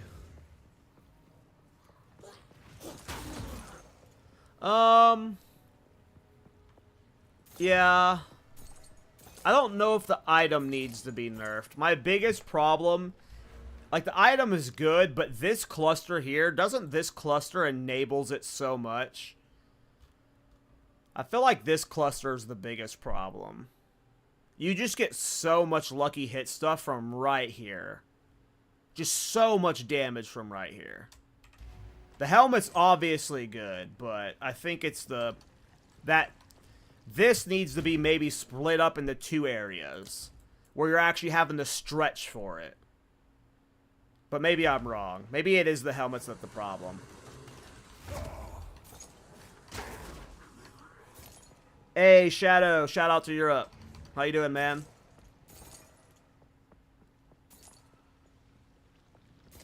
Swollen. Swollen's a shield. It's a unique shield. It makes your block chance lucky.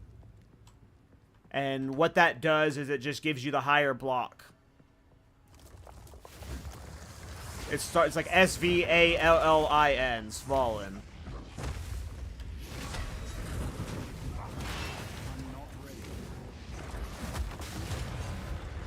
Goodbye.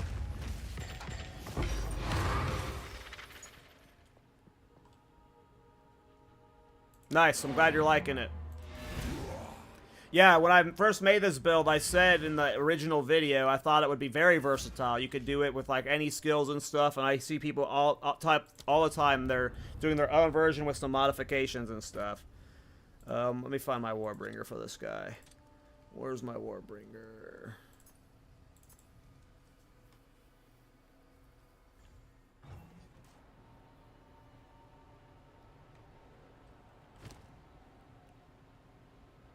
This shield right here, Swollen. Makes your block chance lucky, and that's how I have the 88% block chance. Even with just the shield on, it puts me at 88% block chance. I do have the passive tree, obviously, still set up. I probably still have some block, like 1 or 2 block chance jewels. But yeah, Swollen's how you get 88%. And you can get higher if you had the Anvil amulet too. Thornbringer. Look how many characters I have. 1, 2, 3, 4, 5, 6, 7, 8, 9, 10 characters in endgame already for Dawn of the Hunt. I'm a loser, man. I need to go out fucking side. How long will it take you to kill the max tier boss? You just saw me do tier 4 Jet in 30 seconds.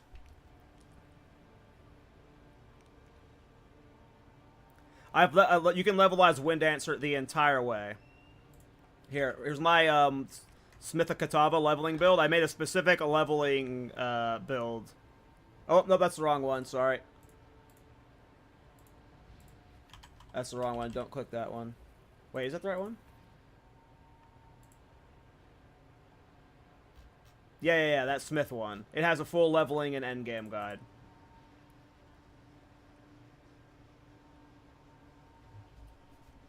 You can levelize that, and the Smith version is good. But yeah, you can easily swap to the Titan in endgame by killing...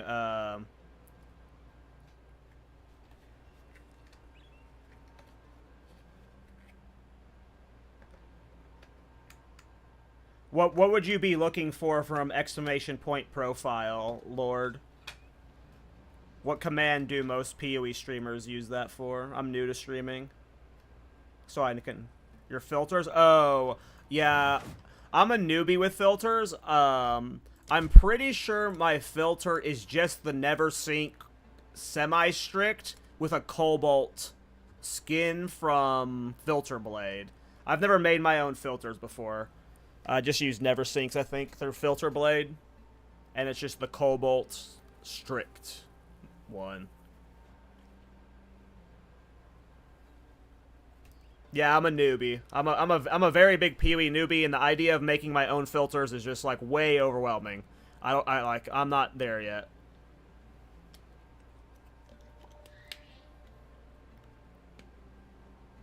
Would you mind doing a command for your ninja profile? I could do that. Yeah, I'll do that after stream.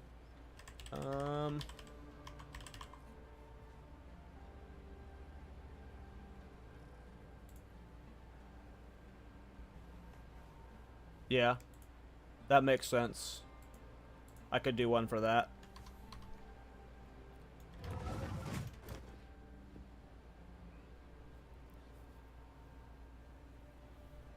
Okay. I kind of want to do a couple more maps, and then maybe... Yeah.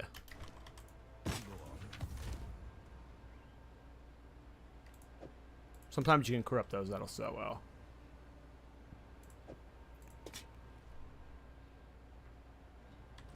Speak.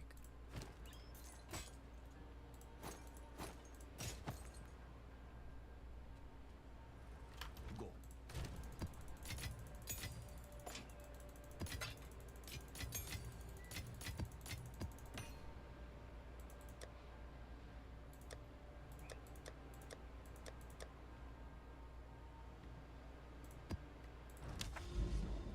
Okay, let's do Savannah.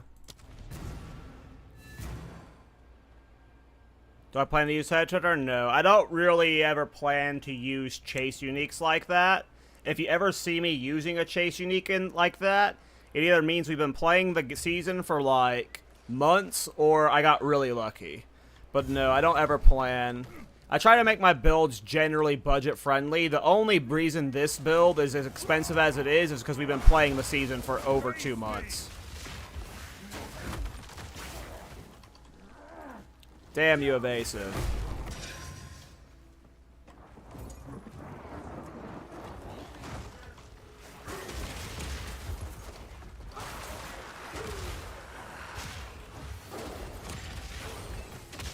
I mean, it could be.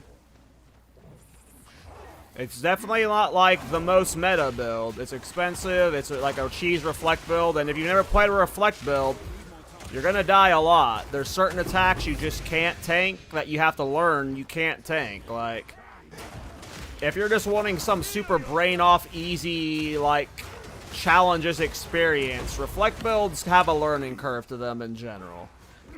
And this one is definitely, like, it just got really popular. There was, like, a bunch of these Wind Dancer builds that just popped off, including mine, and yeah, it's not cheap to do, so... Like, it's not cheap to farm tier 4 pinnacle content. It's cheap to get the Waystone 15s and, like, start doing base pinnacle content, but if you're wanting to one-shot or 20-second the hardest bosses in the game, that's not cheap. And it was not cheap getting this tanky. You don't have to be this tanky. This tankiness is like almost overkill. But, you're not going to fart your way to this level of tankiness. You can fart your way to endgame, but... What is expensive cheap? No, you have to tell me what you think expensive cheap is. That's not a question I tell you. That's a question you tell me. You tell me what you think is expensive and cheap. I don't know, you tell me. Some people think 500 div isn't expensive. There are players who think 500 div is cheap. You gotta tell me what your budget is. To me, 50 divines is insanely expensive. I have 2 divines right now. I can't even answer that question for you. That is a you question, my friend. What is expensive to you? Because I am broke. I'm a broke boy. Everything's expensive to me. But if you have like 100 divine, you know, you could definitely afford this build. I have left 500 divine only? Jesus. This is what I'm talking about, you guys. This is what I'm talking about. I would love 500 divine. I don't even think I've seen 500 divine this season. And he's only got 500 divine left. I'm bad at this game. I gotta get good at farming. 500 divine is more than enough for this build. This isn't even 100 divine. This is like... maybe... 75 divine based off the current inflation.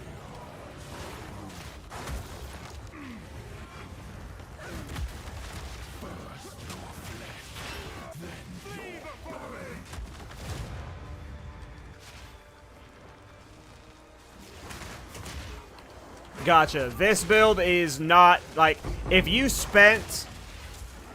got, so the biggest pain point of this build is getting the stat stacking. You want as much strength as possible. You want, ideally, Chernobog Shield. And then you want as good of a two-hander as possible. If you have 500 divines, you could spend 400 divines on the best possible two-hander imaginable for this build, and that alone will make you one-shot bosses.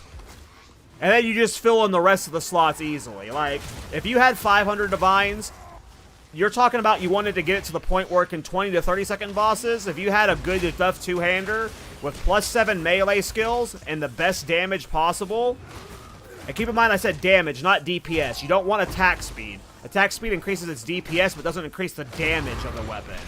But if you had, yeah, just buy if you bought a damage, weapon, a two-hander with over 1,000 DPS that was like pure raw damage, this is a 600 damage weapon. This is like 600 damage. And if you bought one over 1,000 damage, you are AFKing all content, like, with ease. Like, the weapon is so important for this build, so if you bought the, like, just the peak weapon for this build, spent 400-ish divines on that, you would have 100 divines left over for the rest of the pieces, and you would have the best version of this build, and that would be overkill. That would be overkill. That would be insane levels of overkill, so yes. Long-winded answer there, but yes, if you have that much divine, you can easily do this build. And you would be doing way better than me. I have a cheap budget. Like, I have a bad weapon in comparison to what you'll be able to afford. Like, my weapon, it will be half of the damage yours is.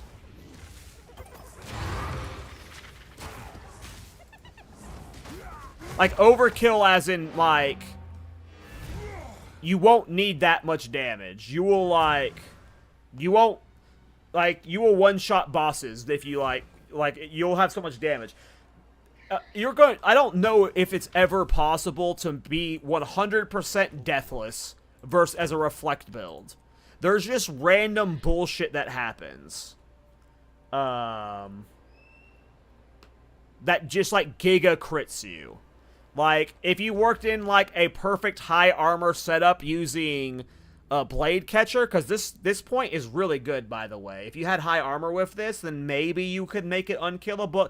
But if you're playing a reflect build, you should just expect you're going to die, maybe not very often with a giga tanky version that you're going to make, but again, it's that modifier with, well, maybe, again, with a good enough two-hander, you would just one-shot all rares, so.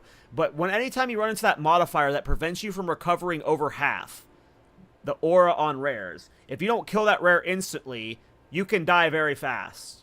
But if you had a good enough two-hander, just make sure those two-handers from the Carnius build you use, I don't know what the Carnius build is, just make sure those two-handers don't have attack speed. Attack speed does not buff Wind Dancer at all. You just want damage. As long as it's high damage, that's great. And melee skills, too. You want melee skills. And physical life leech is huge, too. But you just want one good weapon for the build. But, yeah. You can do it. This build will be great for you on, like, half of that budget. If you only wanted to test the waters with 100 divine, you can do that.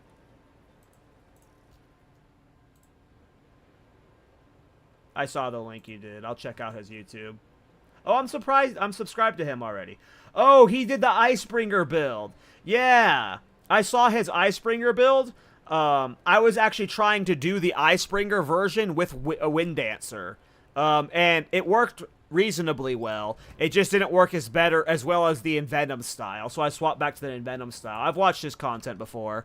I did that build. I tried doing a version of that build with Wind Dancer. I was doing the freeze technique, but this poison setup's just better from my testing. But yeah, test the waters with 100 divine. But I bet you if you just bought like a really good two-hander, you're gonna like it'll be the best build you've played.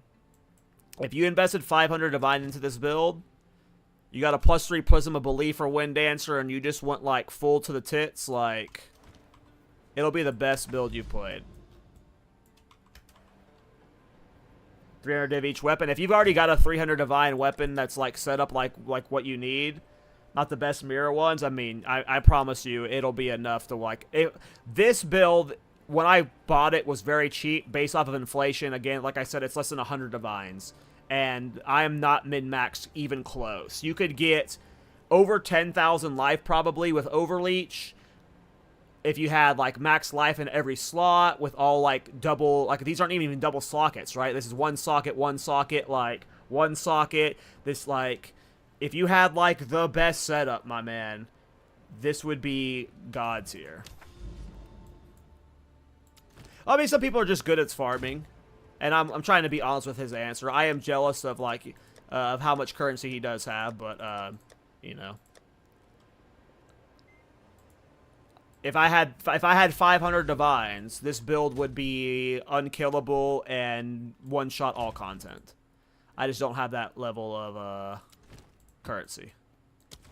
Part of the reason is because I re-roll so much, though. I just showed you guys I have 10 characters in endgame, and on all of my characters, I've changed their ascendancies on or done multiple builds on.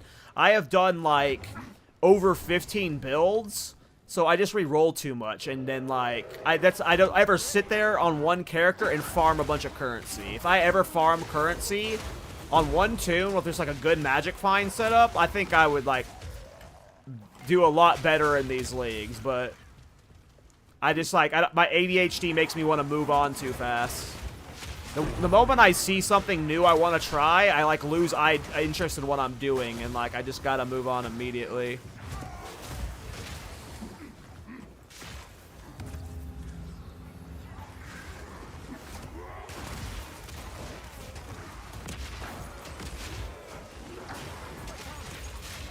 I mean, we're 2 months into the league. Like, this week alone, I've made over 100 divines selling gear from my old sets. From my, like, hand-me-downs from this thing. Like, the level of inflation, and when you take into account that you have all those people who are doing the group farming, like, I don't, like, you can call the group farming cheese, but I would call it legitimate farming. Like, they're not, like, when I hear, like, illegitimate farming, I think of, like, exploiting or, like, someone who bought the currency, right? Or illegitimately got the currency that way. And I definitely think it's possible that at this point, if you've been grinding on a few characters, with how many ways there have been to, like, cheese currency, I don't think it's unreasonable having that much. I made a lot of currency this week selling my old Wind Dancer stuff. I'm in a unique position that I've, like, popularized the build, so I have a lot of, like, the gear sitting around that I could have resold. I sold, like, multiple weapons that I was using for 25 divine. So, like, but I don't know, when I watch, like, my friend streamers play, like Miso Shiro, that dude is selling, like, 25 plus divine items every single day. I just don't play that well to acquire that, but I don't know the game well enough like you do, Panda, so maybe you know it better, but I do, there's just a lot of inflation right now, so, and I don't play the game well enough to know, because I heard those group farmers are cracked.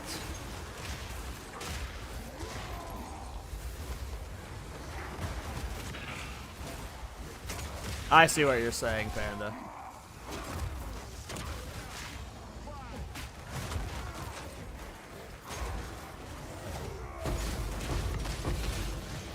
I don't know if I necessarily think that's the case. Sometimes there's just language barriers and stuff, like people's tone gets misconstrued, but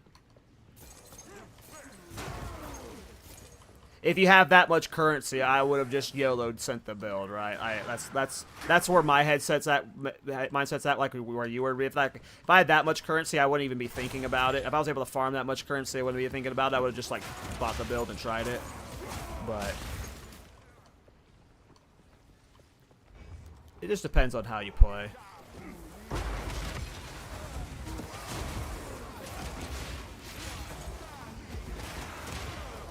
I know, if I had 500 divines just, like, at once, the builds I would be making, like, would be insane. That's why, like, part of me wants to get good at farming. Like, I just re-roll too fast. Like, I just, in 0.3, maybe I just need to sit on my druid for, like, 2 to 3 weeks and just only currency farm. Because Farming is the worst way to make money. What's the best way? My favorite way is doing something like Ultimatum. Of all the farms that I've done, Ultimatum's my favorite. Just because it's the most consistent, but I don't like farming. I just like playing the game however I want. Like right now, I'm swinging between different content. You've seen me do Pinnacle bosses, Ultimatum, and maps. Like, I don't like thinking about setting up the farm. It's too much work. When I hear PoE1 people talk about making currency in that game, I want something like Delve in this game. I just want like this big, mindless, deep farm. Yeah, that makes sense to me. I know like a lot of people just play like Path of Trading, and they just sit in their hideout. And that's why I made so much Divine this week, is like, I had a build that wasn't popular, that I had a bunch of cheap gear that I bought for, get popular, and I just flipped all of those items. Like, I never thought I would have a Chernobog, and I got a Chernobog this week because I flipped all those items. So item flipping definitely checks out as God tier. The only reason I have this Chernobog and all of these Grand Spectrum rubies is because of item flipping. It was unintentional item flipping.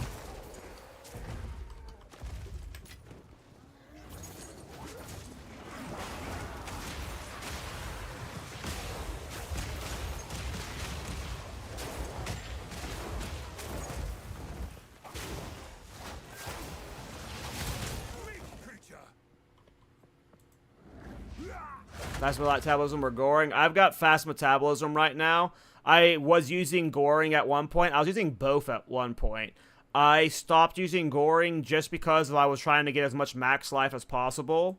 I don't know what's better.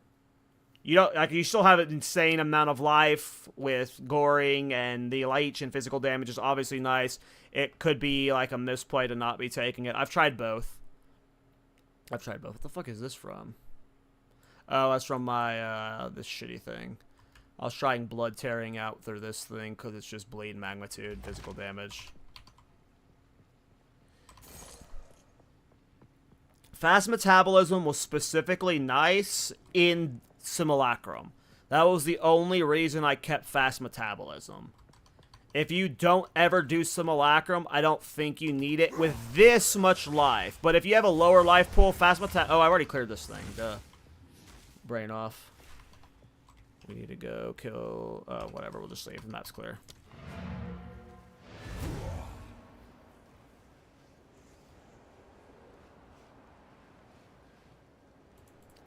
I mean, yeah, it's just like... to make a guide for the expansion version of this build... For 99.9% of my viewers, this is an expansion version of this build. This is like a 75 Divine setup right now. I felt weird even making a build guide for this because most of my viewers aren't using Chernobog. Can't afford this weapon, so... No. I will not be making a more expensive guide, especially if I'm... Like, I wouldn't be... I don't make guides for content I can't test. I don't have that currency to make that guide, so... Yeah. Yeah. Is there some pinnacle boss I want to do right now? Let's see here. Hello there. How much currency do I have? I'm probably broke right now. Look how much... I'm broke as fuck. I don't like Trilosicamus. I heard it is a great currency farm, but like of all of the farms in this game, Sicamus is the only one I won't do. It's just not an ARPG.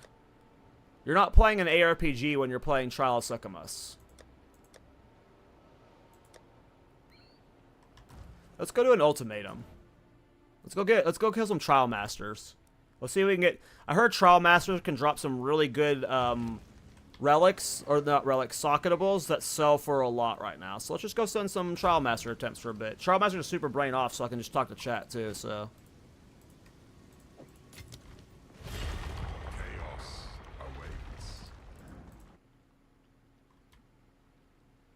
Yeah, passive points are a real problem. Sometimes you just need to grind out the levels.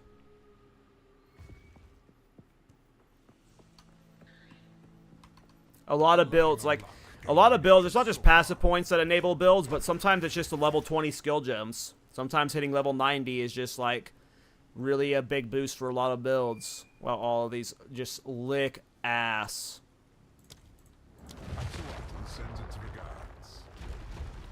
But yeah, I don't like Trial of Secamus. It's just not an ARPG to me. To me, an ARPG is you are killing minions. And there are, like, large periods of time in Trial of Secamus where you're not killing minions. You're trying to escape. Or you're clicking these little crystals for a time trial.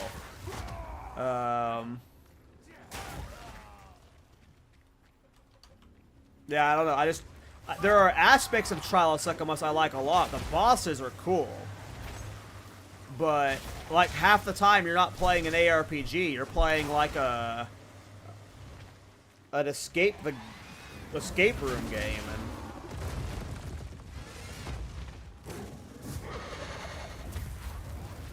agreed. That slash passive things from PoE 1 is one of the few things from PoE 1 I remembered that I was like, I wish that was in this game, because I've got 10 characters in endgame now, and I'm sure on one of them I skipped something in the campaign I shouldn't have.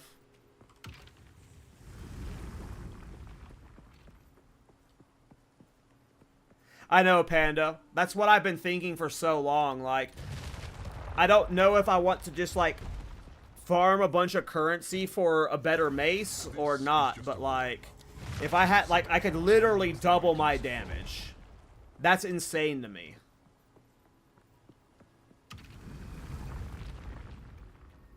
Because the damage is already cracked.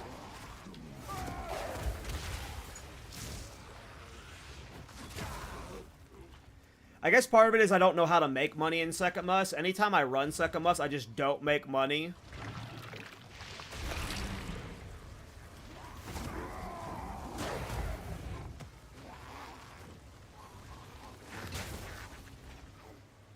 But I don't know, like, to me the ideal content would be, like, I haven't played PoE 1 in, like, 3 or 4-ish years, seriously.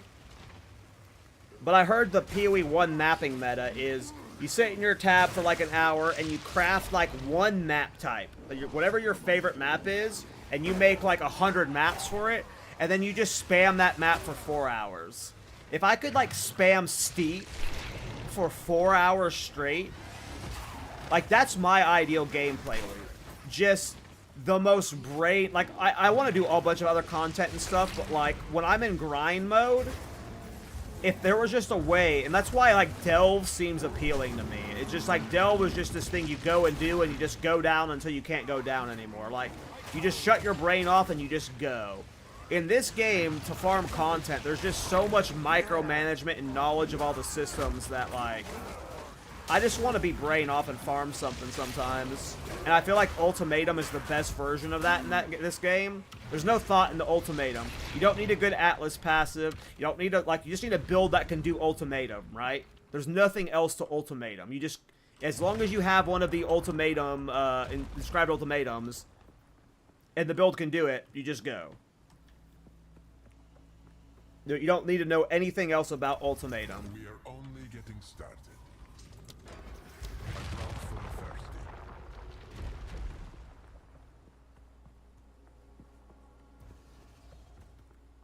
Like, Citadels are probably my favorite farm, but Citadels are such a pain in the ass to farm.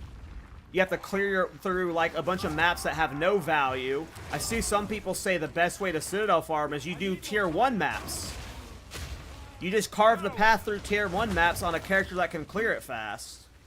Our Citadel's more chill now, so because I had cleared on my Atlas super far, and they changed finding them, just like going back through my Fog of War, there's a bunch of Citadels that I just barely missed. So I'm finding a bunch right now, but I haven't been, like, carving a new path yet. I've just gone through everything I cleared before, which was, like, way too far. And I've found like over 40 Citadels I can go clear.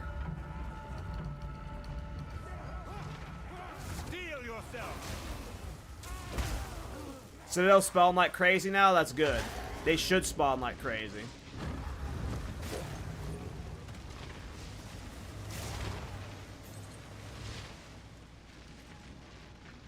For Citadel sitting on a single screen, that's awesome. Citadels are my favorite. And honestly, the price to test Arbiter of Ash is just too high. Like, I would love to do Arbiter of Ash attempts all the time on stream.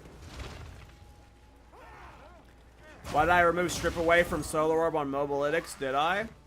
On which build? Oh, on this build specifically? It's because I don't have the 5 link. I never added the 5 link to this one. I just forgot to do that. Yeah, sometimes I just overlook that stuff.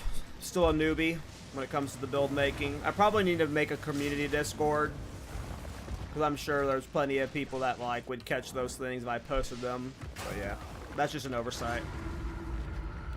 Just an oversight.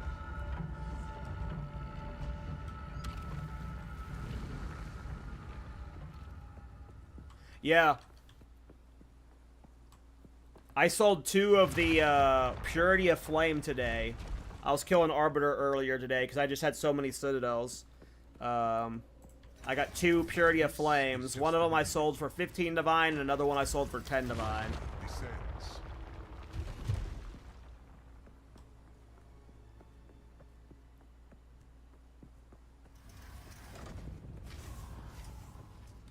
So, I come from World of Warcraft, and in general, like, I have a lot of concerns about, like, parasocial relationships, viewers like that, the whole being able to dox and stuff. And that's my biggest concern with hosting a community Discord. I also, like, I just don't want to deal with the compensation of, like, you know, you have 6 months or a year or 2 years of, like, some viewer being cool and stuff, but then something randomly happens that, like, upsets them and they turn into some crazed hater, like that you've seen happen with so many viewers or streamers. And then there was a period of time where I was streaming, like, every day during Season of Discovery and WoW, and I had, like, a lot of viewership during that time. And I got burnt out, and I took, like, a 2-day break from streaming. And when I came back, like, I just had, like, so many, like, people that were, like, DMing me, like, hey, man, are you okay? What's wrong? And, like, I don't want people, like, feeling like they're dependent on me as, like, a content source. Nor do I want, like, yeah, just, like, there's that whole parasocial thing. It is very dangerous, and that's my biggest concern with the Discord server is 99% of y'all are awesome, but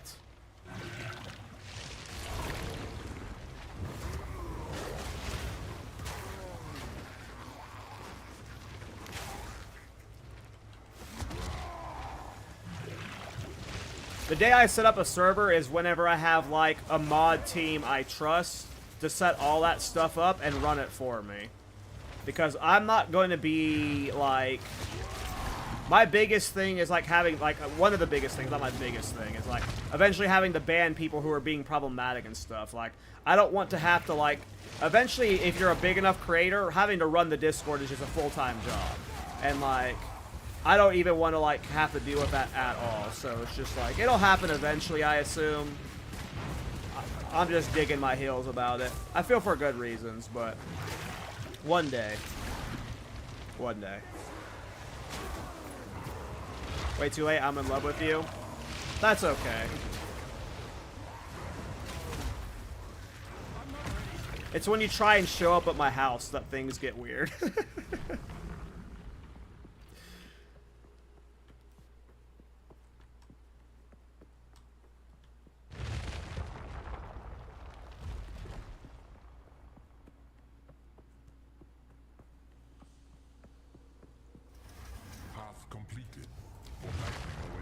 And, like, so yeah, like, with World of Warcraft, it was just easy to avoid the community Discord, but with PoE specifically, there are so many of you who are just, like,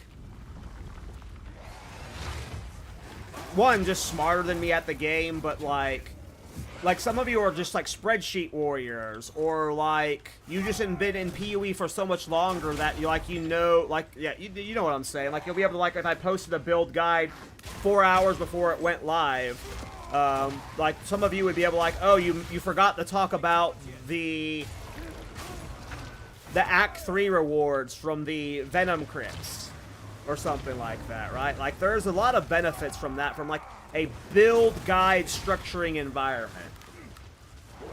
Especially when we get to the point where making builds is going to be, like, a mathematical challenge. We're not there yet in PvE 2. Maybe we'll never be there. But, yeah. That's why I think it'll eventually happen for PoE 2. It's just because it's like, there's that benefit for it. It's just, I won't do it until I'm confident the crazies can be managed.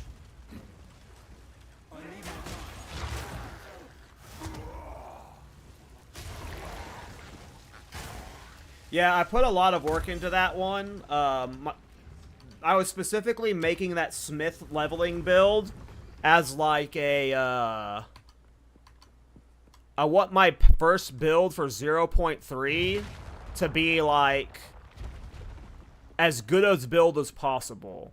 Like I want to have like one of the best builds for League starting, like not League starting necessarily, but come 0.3 launch, right? Like I want to release a build guide that just kicks ass, like across the board. Not just a good functioning build, but I want a really well like functioning and structured written guide that's easy to follow, has the steps for leveling, transitions into end game and stuff. And that's what I was using that guide for, was just like a practice run for me learning how to make a full leveling guide.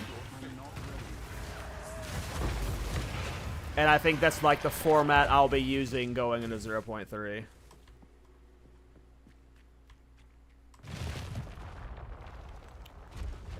And the good news is like a lot of that stuff is like copy-pastable format stuff, so once I nail that down, it just gets easier to make the guides.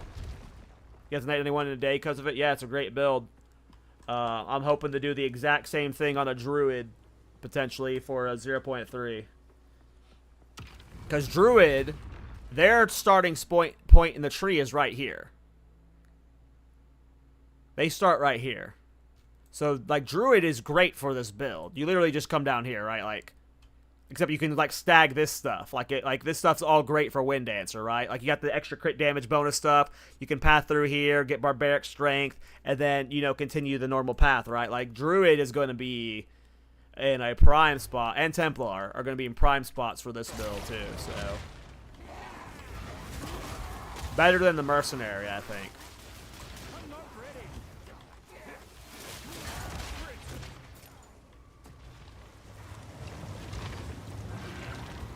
It depends. Yeah, I very rarely post on the main PoE 2 subreddit. I've posted very specific clips that just look insanely awesome. Like, all of my coolest looking clips, so there's like 3 of them, I've posted them to that main PoE Reddit. Those are the only posts I've made there, and they've all done well. I haven't been flamed there. All of my build guides, not all of them, I'd say like 75% of them, I posted the PoE 2 build subreddit. And that subreddit actually has a good, from my optics, a good set of moderators. There's never any toxic discussion on the PoE 2 build subreddit. You can always find good discussions, post clips about stuff there at least, and there's like no one super flaming there. So I recommend checking out the PoE 2 builds Reddit.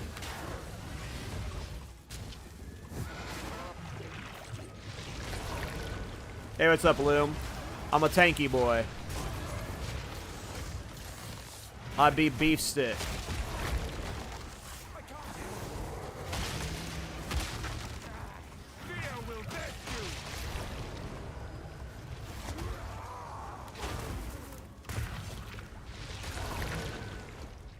I would imagine Thorn's Druid is a thing in one of the Ascendancies. Maybe not one of the Ascendancies on launch, but maybe in the 3rd one. Like, it just makes sense. Like, whether it's through, like, shape-shifting via Porcupine, or, like, you just think about Brambles. Like, Brambles, Thorns, Druids. It makes sense.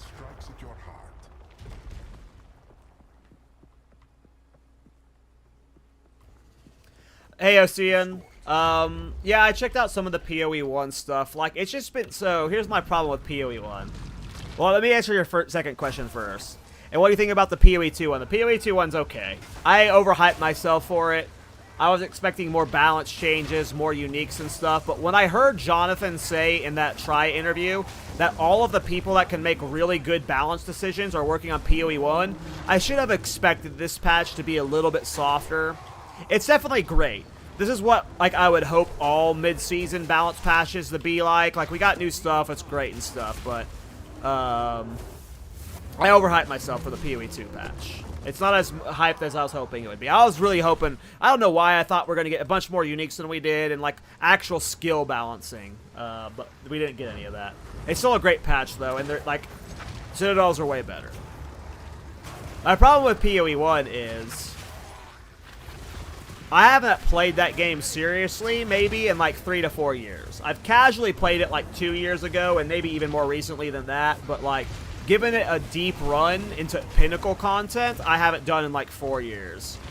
When I watched that PoE 1 trailer or the announcement stuff, I turned it off halfway through the Ziggy D interview because I didn't understand 90% of what they were talking about. It literally meant nothing to me. Like, I walked away from that PoE 1 announcement, like, I don't want to say less hype than when I went into it, but, like, I didn't gain any hype. Like, nothing from it was, like, it was just, like, fixing the game for PoE 1 players or whatever, right? But it was nothing to me that was just, like, nothing WASD tier was added. This is starting to get But like, when they talked about like most of the stuff in it, I just didn't understand what they were talking about. Like, I did not understand the implications of what they were adding and what they changed. Like, so to me, it just didn't have any meaning. I literally just didn't understand it. That's why I'm like, kind of soft on it. I plan on playing it, but that's where I'm at, was, like, I just didn't understand what was happening.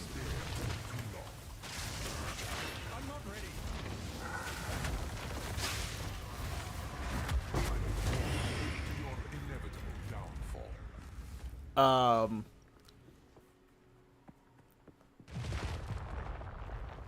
probably gonna play. I might try some like weird lightning barrier build or some weird meme shit, and like whenever I can't clear content, I stop. You know, I'm thinking about playing it, but all of my PoE 1 friends are like talking about it like it's one of the coolest announcements yet. From like, at least the way they play the game, like they're all like walking on air right now. But again, to me, it's just like it didn't hit that way. But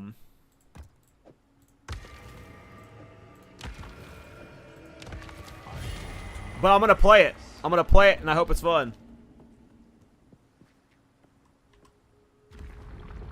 Oh yeah, no, I agree, Electro. I'm not saying this is a bad thing. This is not a complaint. But yeah, that's just like why I'm not like walking on air right now. Because it's not that I don't like anything that was what was said. I literally don't understand what was said. Like, all of the Betrayal League changes and stuff, like, that stuff doesn't mean anything to me. Like,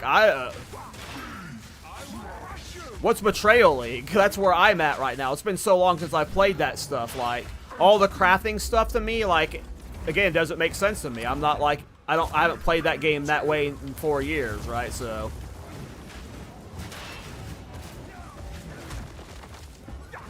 but I'm still gonna play, and I'm sure I'm gonna have a blast.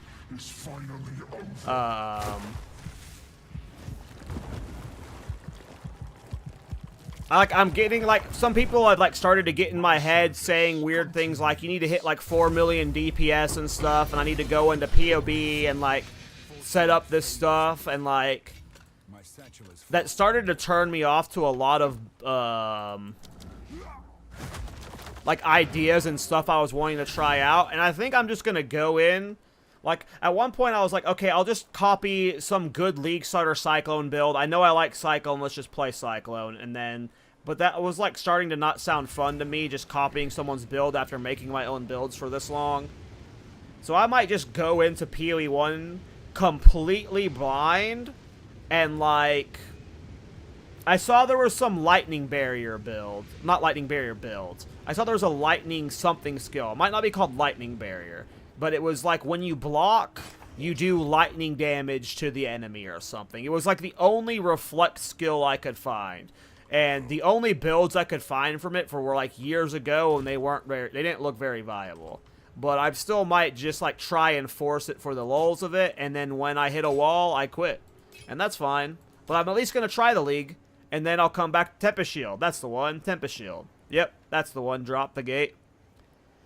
As the only... Oh, interesting. Doubt that can be crafted in it. Oh, it's corrupted, yeah. So I might do a Tempest Shield build. But I'm traditionally a Cyclone player. So maybe I just go play Cyclone. And I'm going to have fun playing Cyclone. My friends tell me that Cyclone builds, like... as the main damage source aren't really as viable anymore. It's like all cast on things for Cyclone, which I'm fine with. As long as you're just mainly spamming Cyclone. I don't care what the damage is, but I don't know. For some reason, like, after making my own builds for so long, the idea of just following someone's build has lost a lot of its luster. So I might just go in blind, not hit a serious wall where I can't clear deep pinnacle content, and then we'll just call it a day there. And I'll try again in the next league. I'm not sure. I'm not sure. But I will play it. I just don't know if I'm going to stream it. I might stream it. I'll do a community poll to see if people want me to stream it. I don't know if people want to watch my noob ass try and relearn the PoE 1 campaign. I might, like, stream it once I get the maps or something, but I imagine the campaign is going to be a pain to watch me go through. Ugh. I'm more worried about the campaign than I'm worried about endgame. I hate the PoE 1 campaign. And I don't know if I want to do a practice run. Maybe I should do a practice run, but I don't know if I want to.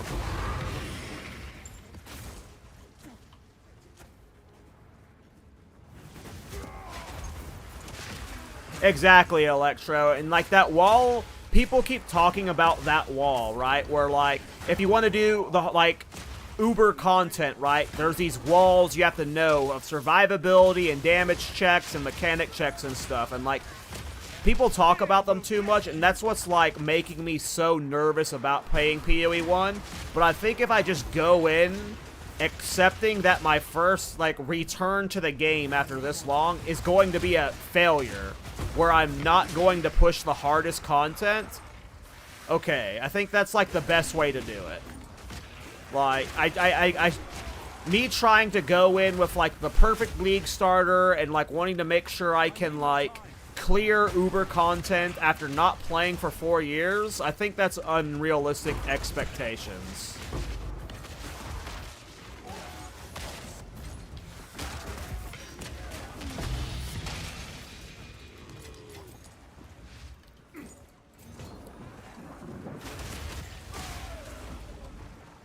Well, I think people should move on from PoE 1 if they like the game. You know, some people are just, like, addicted to that, like... Some people just, like, are addicted to that specific loop with that specific, like, flow to it. Like, you're never going to be able to, like, get those two people sold on PoE 2.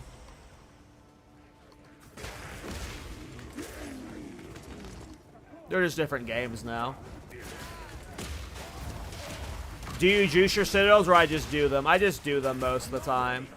What do you mean by juicing them? Like, with towers? Like, if there are multiple towers, I will, like, clear to the towers, and I'll put whatever tablets I have on me in them. But, like, I don't, like, buy the best tablets off of trade and make sure they're always min-maxed, and I don't do the hardest of hardest waystones. I try and make sure it's got at least 100% increased waystone drop chance. But, like, beyond that, I'm a bum. I try to get 2 fragments, yes. I try and get 2 fragments. At least 2 is my goal, but I don't know how to make sure it's 100% 2. I don't know what mathematical point you need there for that.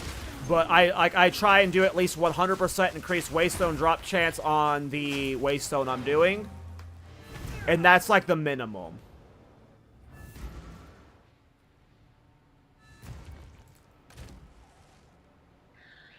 Like, I'm not saying this one because it only has 0 revives. I'll try and sometimes make sure it's got like 1 or 2 revives just in case something stupid happens or a DC. But like at minimum, I always try and do a Waystone with like 100-ish plus %. Sometimes I'll do bigger ones, but yeah. If I had a close by Citadel that didn't like require lots of clearing, I would go to a Citadel right now, but just all my Citadels require me to go through like a bunch of bad maps, and I hate having to do that. Where were those Citadels that were over here? Right here? Yeah. I can see how long this one takes to get to.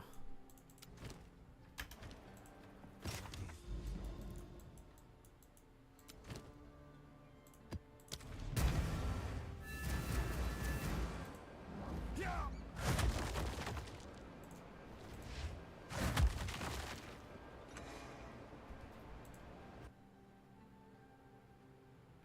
300% increased Waystone is guaranteed 2 fragments. Good to know. Yeah, I watched the Lazy Exile video you're talking about. One, I just forget all that information. Hard for me to retain that kind of stuff. But two, it's an effort thing for me. Like, when I get to the Citadels I'm clearing to right now, I don't want to sit there and try crafting a bunch of Citadels for it to get, or maps for it to try and get, like, the ideal role for it. Half the time when I get to them, I'm just going to slend whatever I have in my thing. Like, I don't know. I'm just a really lazy player. Especially when I'm streaming. I hate the idea of, like, sitting there crafting while you guys are, like, watching me on stream. I know you guys are used to that. There are creators who do entire crafting streams, but for some reason, I don't want to. But in general, I don't even like crafting off a stream, so.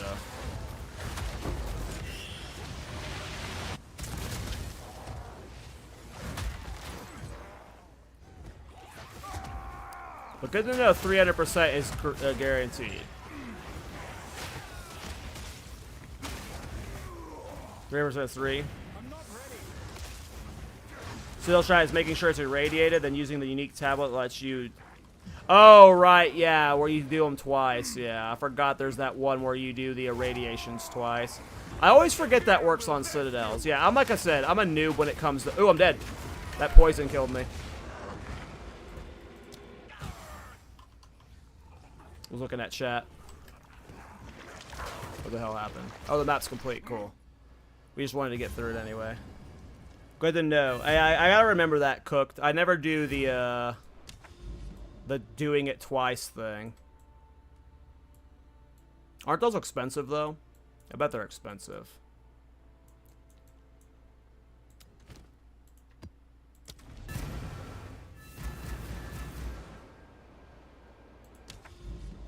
Yeah, I love Lazy Exile's content. Their builds are great.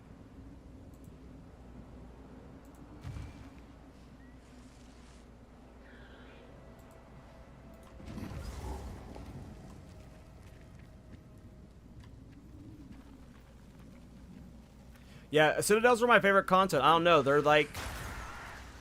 those boss fights are just fun.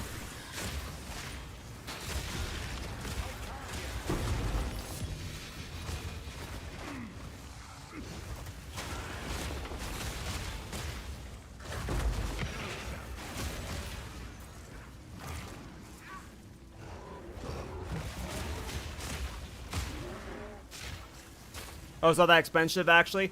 The tablet... So, I do buy tablets a lot, but the tablet I buy is the one, the Grand Spectrum, that lets you travel the map faster. I buy a lot of that one. There are 2 annulments each, though, but I just find people that sell them in bulk. You just gotta find them listed a few times on the site, and they'll usually have like 30 of them.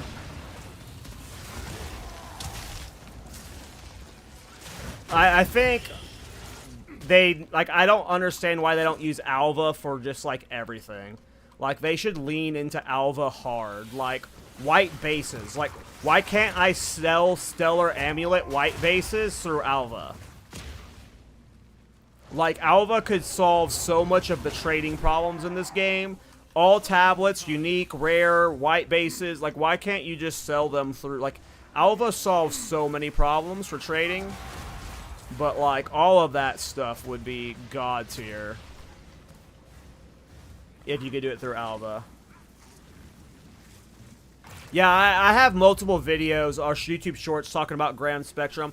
I think it should be built into towers by default. Or something.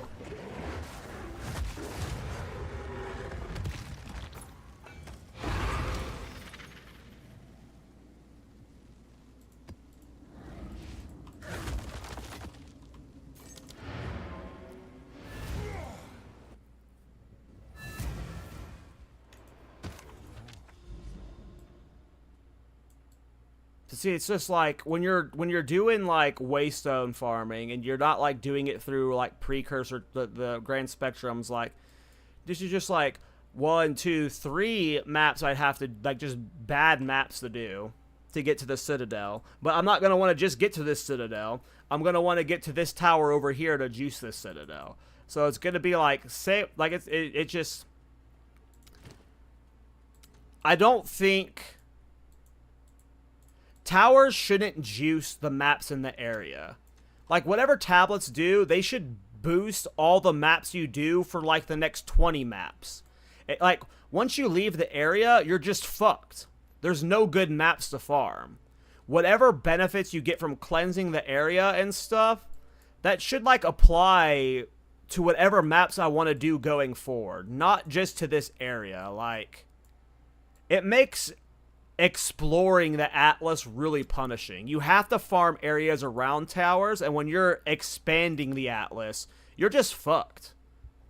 Like these maps here are basically like there's no reason to do a juice map on them versus these maps over here that have been juiced by multiple towers. Like, it's just you just feel like you're wasting your time almost. What is happening?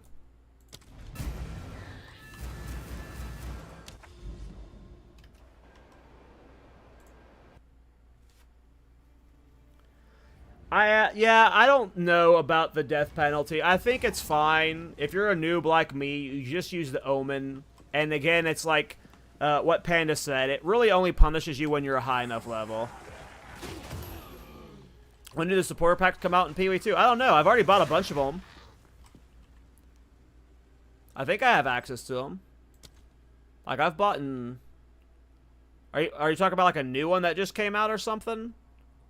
I bought this Paladin pack that I have the skins for and stuff. I got a lot of skins for different packs. I got the Paladin helmet skin. I got all these packs. The new PoE 1 ones? Oh, I don't know. I do not know that one, sir.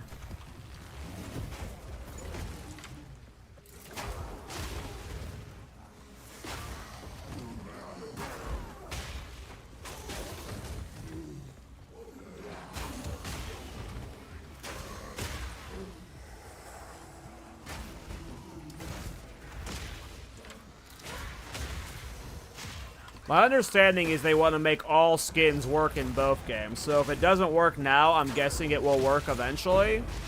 But I could be talking out of my ass. I don't know.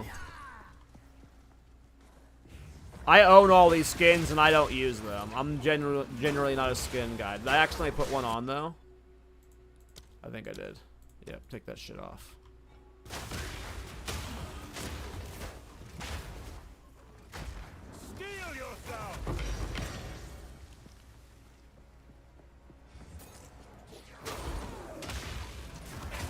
Yeah, that's like a thing. Like Mercenaries was the only thing from that announce. Like, obviously the Cyclone buff got me hyped. and that new unique for Cyclone looked cool. But, like, the Mercenaries was the only thing in that PoE 1 announcement that was, like, a newbie PoE 1 player announcement that was like, oh, that seems cool. Like, that whole system was the one thing that stood out to me that was like, oh, okay. I understand what this does. But everything else was just, like, over my head, or just, like, I understood what it meant, like, 33% of the way.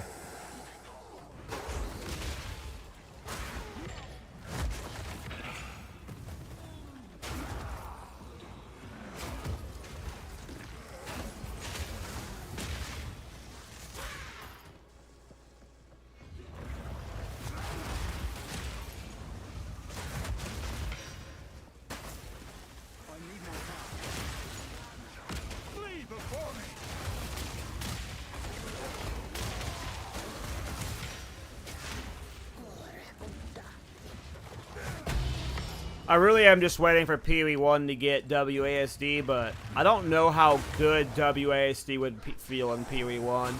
The way that attack animations work in that game is different, so I don't even know if WASD would feel clean in that game.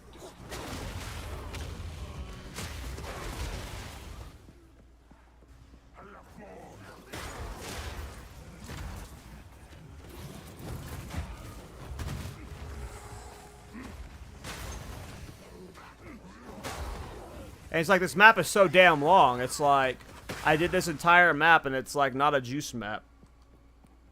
They gotta change that portion for sure.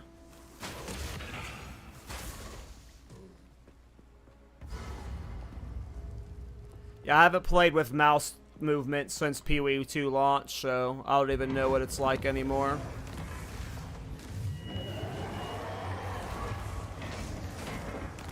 I just feel like super immersed when I'm playing with WASD.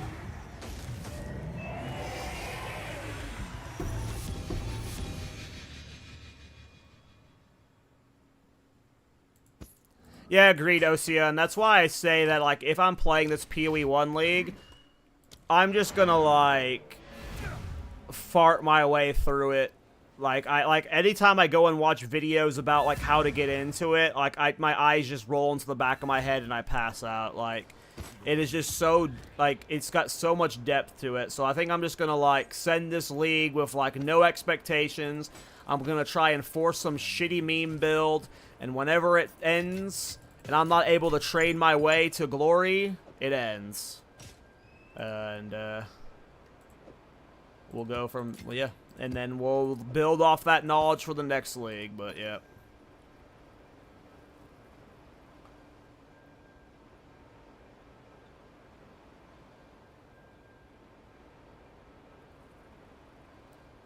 Are you talking about like a variation of this build? Because like if you're doing physical damage, just adding bleed is like a net gain. Because, like, all you're doing is just adding a dot based off your physical damage. So if you could just easily add bleed hit chance, and you already have the magnitude scaling from poison, like, you just gotta add the bleed hit chance, and then voila.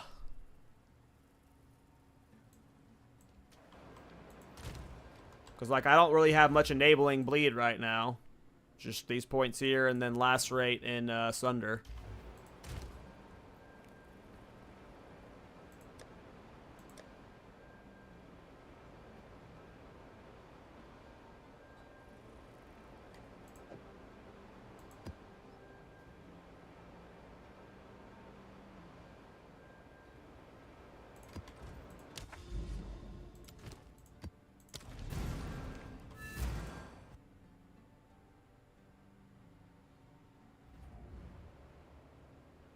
Yeah, maybe I'll stream the launch and then we'll see how it goes.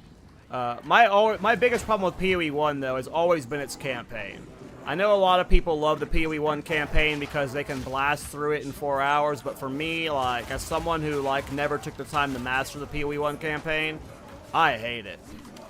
I hate it so much. Too many vendors, too many things you have to remember, where to go, what to do. But those are all just new problems.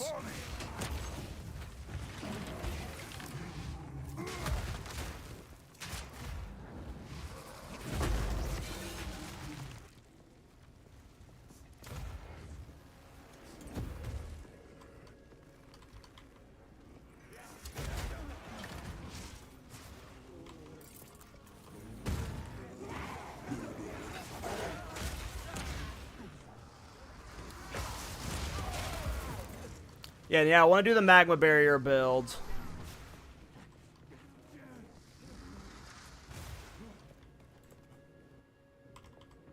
That might be what I play after the PoE 1 League, but I don't know. Maybe we just go straight to the magma barrier build and skip the PoE 1 League. I'm leaning towards playing it, though.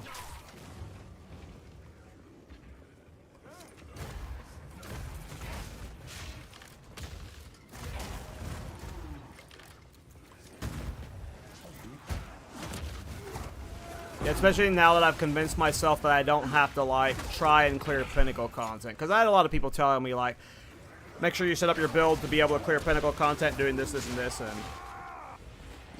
I think I'm just ditching that whole mentality. And if I just suck at the game and don't clear far, that's where we'll stop.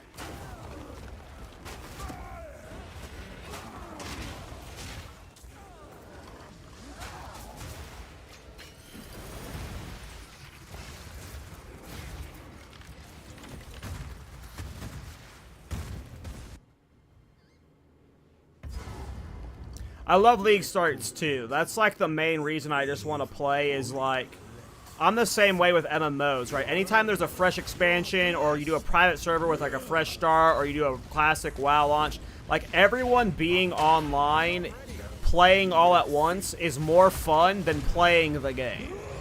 Just like all of your bros, like especially in an MMO when everyone's leveling together and playing dungeons together or you do group play in these games, like League starts are just exciting just because the volume of players and activity enjoying the content, right? Like, it's like, it's an extra level of FOMO.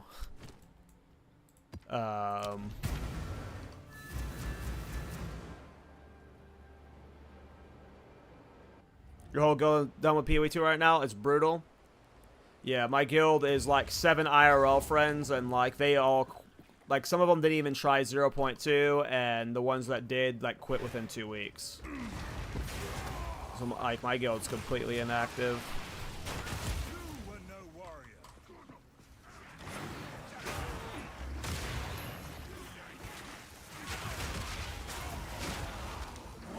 Yep, same, Panda. That's basically my guild. Basically my guild. Just IRL friends. I joined my IRL friend guild group. There's like, I got a bunch of friends who are PoE 1 Andes, and yeah, they just the same 7 of them, and pretty much. Yeah, I mean, I might stream the PoE 1 launch. I don't know. I get in my head pretty easily. Like, there's a lot of like elitism and like around this community that like. You don't actually experience it a lot, but people talk about it a lot. They talk about, like, yeah, people be toxic. Like, you'll hear that a lot, right? And you'll see it every once in a while, but people talk about it more than you see it. And, like, that air makes me really nervous about streaming PoE 1 and just, like, sucking complete ass at it. Because it doesn't matter, like... You're going to be getting those comments. Like, it doesn't matter that 99% of you are going to be awesome and say nice things to me and, like, encourage me to play it and help me with my builds. There is going to be so many comments that are just like, look at this guy's build, path of building. It's, they'll just, like, it's just going to happen. And that's where you hear my mentality, like, around it, where, like, I'm just hesitant to play. It's just because... I know I will want to get into PoE 1 long term and get good at it long term. Maybe. I'm not sure. There's a chance I do. But, like, maybe it's better to, like, dip my toes in off a stream. And, but yeah. Like, obviously it's just, like, fuck it, have fun, just send it. Hang out with my viewers. There's just bad actors in this community that make things worse, and... Yeah. I'm someone who reads all my comments, because there's so many people, who just leave good comments. Not just, like, nice words, right? It's not about like, you know, being, like, trying to, like, boost my ego versus nice words. A lot of you just tell me how to play the game better, right? So I just have to read my comments. So like, it's not like I can avoid them and shit. It's been 3 stages for a long time, JT. Since it hasn't always been 3. It was 4 and 0.1. It's been this way since 0.2 though. It was 4 in last patch. 0.1, like the last major patch, like game launch. But for all of 0.2, it's been 3.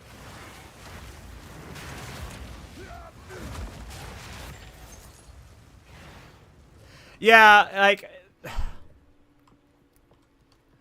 A lot of people... Yeah, the WoW community is definitely more toxic. Like, literally, if I was to post a video guide for, like... I remember my first video guide I did for my mage in BFD for SOD. There was one... I was the raid leader for my guild, and when I was... At the time... My push-to-talk key prevented me from using certain keybind combinations. So I would have to click certain spells when I was talking during raid. And I remember in one build guide, there was one, like, clip where I clicked a single spell, and I swear to God, 80% of the comments were violently shit-talking me for clicking a single spell in a 2-hour raid. And, yeah, the WoW community is insanely intense. I heard that a lot of the intensity from the PoE community often ends up being creator-fueled. Maybe not fully creator-fueled, but a creator will, like, shit-talk another creator because their build is, like, 0.2% less efficient than theirs. And then that'll save a wave of their viewers to go shit-talk them. But I have yet to experience that myself. Can the low-life helmet be used in this build? Yep. I think one of my variations is using it.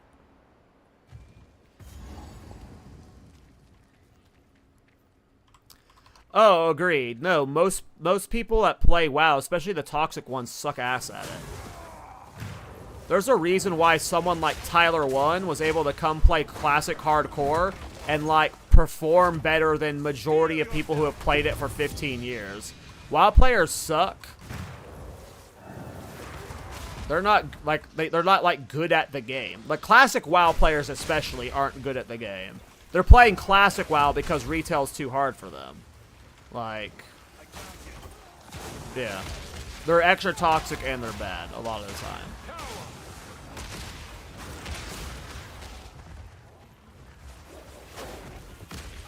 Yep, I saw that. Yeah, you're never going to catch me playing retail WoW again. It is not made for me anymore.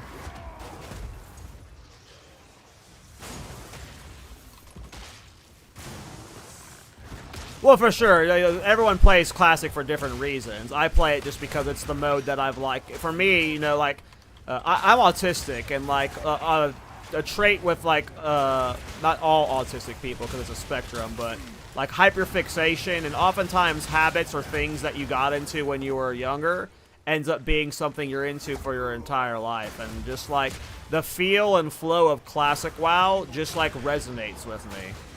Like, I will always enjoy that Classic WoW feel, just because it was, like, what resonated with me when I first started getting into MMOs. There's a reason why, so many people that, like RuneScape still to this year, because it was their first MMO. It was, like, the first one they ever played, and that vibe resonates with them forever. And there's, like, nothing that's ever captured that RuneScape vibe again, right? Same with Classic WoW. I mean, more people are on the spectrum than realize, but...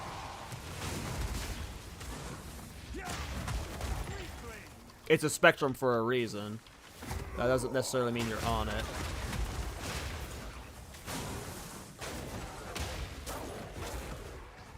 However, games like PoE, like, you can never generalize or anything about this stuff, but the things that you do in a game like PoE, a lot of them, like, especially if you're into the high ends of it, will have, like, things in it that are appealing to people on the spectrum. depending on where you're at on the spectrum, right? Because the spectrum can mean a billion different things, right? There are plenty of people on the spectrum who don't hyperfixate, who aren't gamers, right? But like, there are a lot that are, and it's a common thing with being on the spectrum and like having ADHD. It's called hyperfixation. It's why, like, you oftentimes see, like especially people who are super far on the spectrum, they are really into just one thing. They just love this one hobby, no matter what it is. They'll have, like, 3,000 things of Power Rangers in their apartment or something like that, right? For some people on the spectrum, like, it manifests differently, and some of them, it's just, like, they really just love one thing, and sometimes it can be gaming. Obviously, if you're hyperfixating on a game, that does not mean you are on the spectrum, but the levels of complexity that this game has, there's just a lot of overlap. There's a lot of overlap. I've known I was autistic my entire life. I just didn't know how autistic I was until I got diagnosed in my 30s. I'm someone who went undiagnosed with autism my entire life until I was like 32. I'm 35 now. I learned I was autistic when I was very young, like probably in my early teens, but I didn't know what it meant. I never like went to a therapist to figure any of that out. Someone just told me I was autistic, and I was like, oh, okay. And like, I never knew what that meant until I got diagnosed. It's something like 1 in every 30 men in the age of 30s, in their 30s, is undiagnosed with Asperger's or some form of autism. Or someone being autistic. Let me be clear, there's a difference between being autistic and having autism. Very different. Just because you're autistic doesn't mean you have autism. I'm autistic, but I don't have autism. So there is a big difference there. But,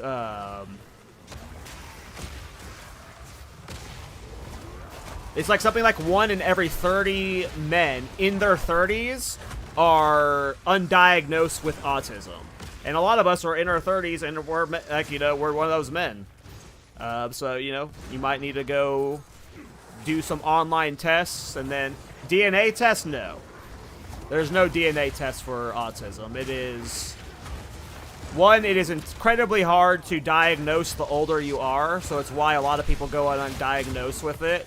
There's, like, something that's called masking, which, like, it's a whole nother discussion, right? But people, if you go undiagnosed long enough with, like, being autistic, like, it gets harder to diagnose over time. But the way you do it is you have to go, like, one, you have to, like, be cognizant enough to be willing to, like, test for it.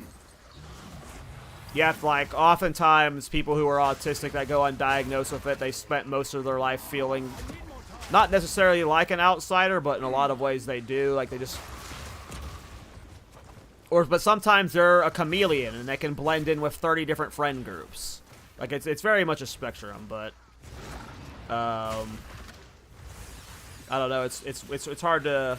You have to go... If you really want to get diagnosed with it, you have to go see a autistic specialist. A therapist. You can take tests online, though. Some of them are pretty accurate. If you go take any of those autistic tests online and it is telling you you are off the chart autistic, a good chance, But obviously, you can't trust those things. And I am not a therapist. Just because I've been through therapy doesn't mean I know what I'm talking about. But for me, getting diagnosed with... I got diagnosed with Asperger's, so... you have autism, right? So there's being autistic, right? That's like just the label of that thing. You have and there's like many different forms of being autistic. One of them is having autism. That's probably the one most people are familiar with. When you have autism, you're generally speaking, again, I'm generalizing here. You are, I don't want to say low IQ, but oftentimes low IQ. In most aspects of your life, you cannot function on your own. It is probably the general stereotype you think of when you hear someone autistic who, like, they require a carer, They have these emotional meltdowns all the time. They're sometimes very low IQ, but in movies they'll oftentimes be portrayed as super low IQ, but in one aspect of their life they're super geniuses. That is autism. But more often than not, it just leads to someone who, like, the simplest way to explain it is they live inside what they see in their head more than what they see in reality. They spend more time in that realm, is the simplest way to put it, if that makes any sense. Versus something like Asperger's, which is what I have, which is what, like, it's called high-functioning autism. You have autism, but you are high-functioning. You have, doesn't necessarily mean you have a genius-level IQ, but it doesn't mean it means you don't have a low IQ. Like, it means you can function. You're like a normal person, but you're autistic. That's called Asperger's. And then I'm sure there's a bunch of other flavors in between, right? The high functioning is so misleading, yes. Like, it's such a wide spectrum. It literally cannot be described. Like, the reason why for the autistic community, the, like, symbol for it right now is a barcode, is if, like, you go to a grocery store and you look at barcodes, every single item in the store has a different barcode. There's no barcode that is the exact same. That's the same with being autistic. There is no autistic people who have the exact same manifestations of it. So, like, when you say something like high-functioning, low-functioning, autism versus Asperger's, like, those meanings are so broad. Because, like, when you hear low-functioning, high-functioning, again, a lot of people, like, when they assume autism, they are being autistic, it's either someone who can't function or someone who is, like, Nikola Tesla, like, just a super genius, like, that's reading The Matrix and stuff, like. And it is very rarely those ends of the spectrum. It is, why isn't this boss spawning? Oh, I have to click this thing? Jesus.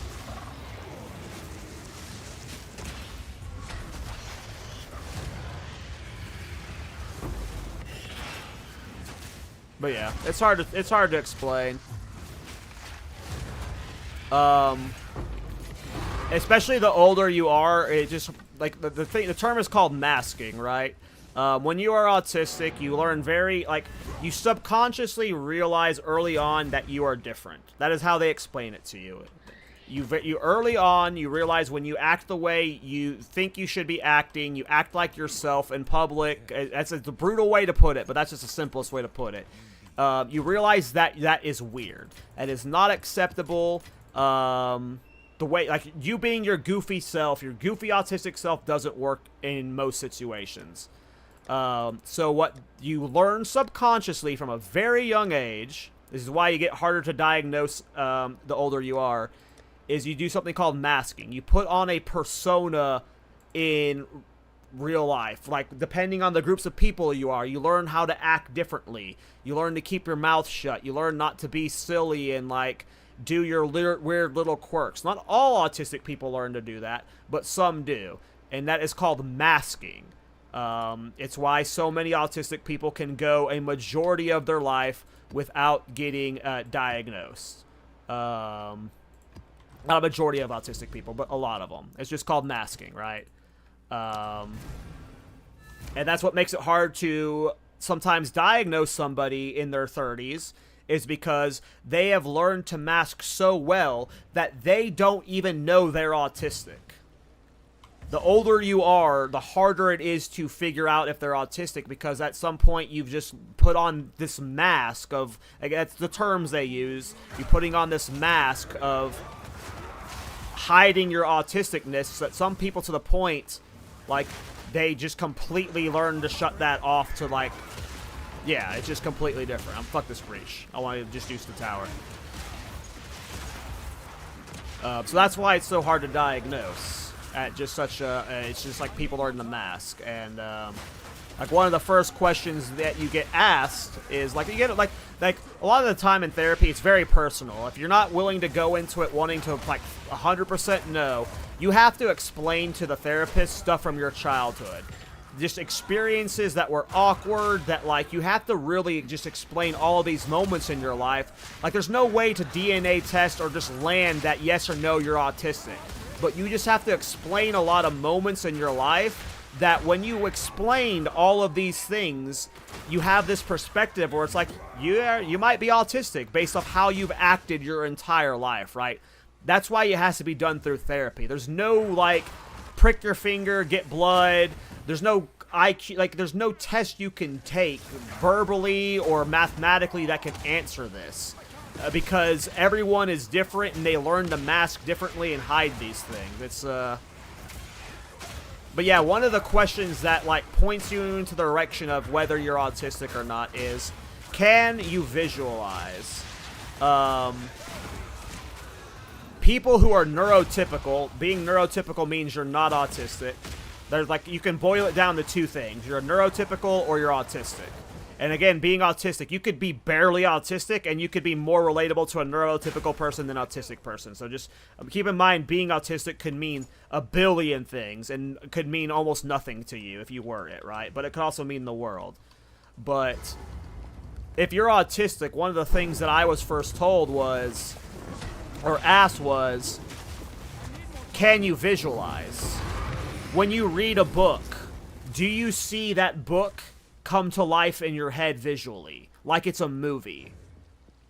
Do you see, like, when you are daydreaming, or like when you're creating the stories you want to tell, like, do you visualize them in your head? If I were to tell you to close your eyes right now and picture a pink elephant in your head, okay? Now, change that elephant to blue. Do you visually see that elephant in your head? Do you see it when you're in your mind's eye? And does it change color in your head? If you can visualize, you're autistic. It's like one of those things that I was told, right? Like being able to visualize to a heavy extent like that, that means you are on the spectrum. And one of the things that makes you, like, someone who's autism, right? Those people who, like, who are so autistic they can't function, the visions they see in their heads, like, you know when you're reading a book and you get super sucked into it like it's a movie? For them, they're so autistic, what they see in their head is more real to them than what they see in reality. That's why you sometimes will see, like, an autistic kid running out into the street, playing in the traffic, but he doesn't seem like he knows where he's at, right? That's because he's so in his head that he's not actually seeing what's in front of him. He's seeing what's in his autistic head, right? That is one of the ways it was described to me.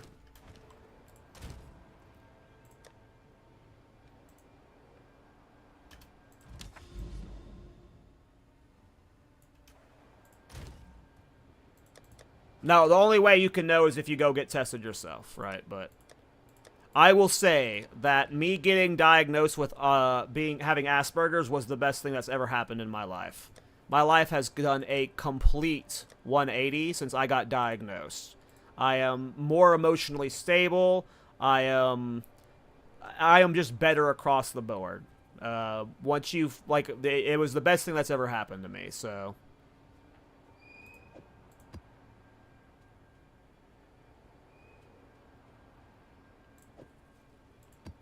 I don't even care. I'm just going to throw whatever I want into it. Yellow Swaggins. Do they give you meds? No.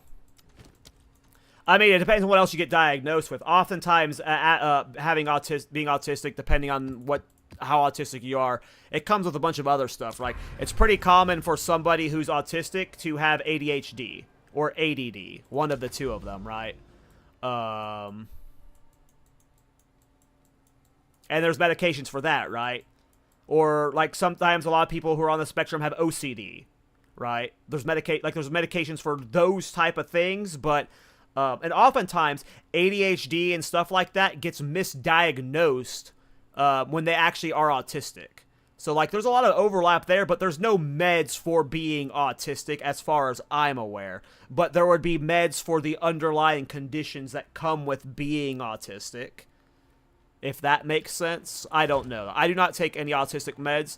I used to be on ADHD medication. I used to take Adderall and Vyvanse and stuff, but I have a heart condition that, yes, okay, so I do smoke pot, yes.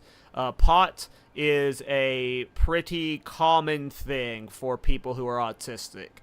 For me specifically, there's a lot of noise in my head, and smoking weed calms me the fuck down. That's just the best way I can phrase it, is my part of me being autistic is I overthink everything, and I get in my head like crazy, to the point, like, there's a term for it, it's called cycling. If you've ever done it, it's where you like, if you ever like thought about having a conversation with somebody and then you've played that conversation 1,000 times in your head to the point where when you go into this conversation, you have expectations of where the conversation is going to go because you've done it so many times in your head. That's called cycling, where you just cycle this memory or this thing you're thinking up through your head over and over and stuff, right? When I smoke weed, it calms my brain down to where I don't do that. Like, I'll do it to an extent, right? But it just calms me down, right? I don't know if that's, like, going to work for everybody, right? But for me specifically, that helps a lot. Oh, I don't want to do negative max player res. I'm glad I checked that one. But again, I'm not a doctor. Please, if you don't like listen to anything I just said and be like, well, I guess I'm autistic, go take a test online. There are hundreds of them. Find one that I don't know if I could recommend one that's good. Cause I never took one. For me, I realized there was something wrong with me. It's a weird way to phrase it, but I realized there was something wrong with me when I was about 26. And I went on a long journey of just getting, like, I got diagnosed with, like, ADHD and stuff, but I knew there was something else there. And eventually, I came to the conclusion that I was autistic on my own. I just, like, I remember there was, like, a day I woke up and I was like, yeah, I think I have Asperger's. And then I went and got diagnosed from a professional, and I had Asperger's. So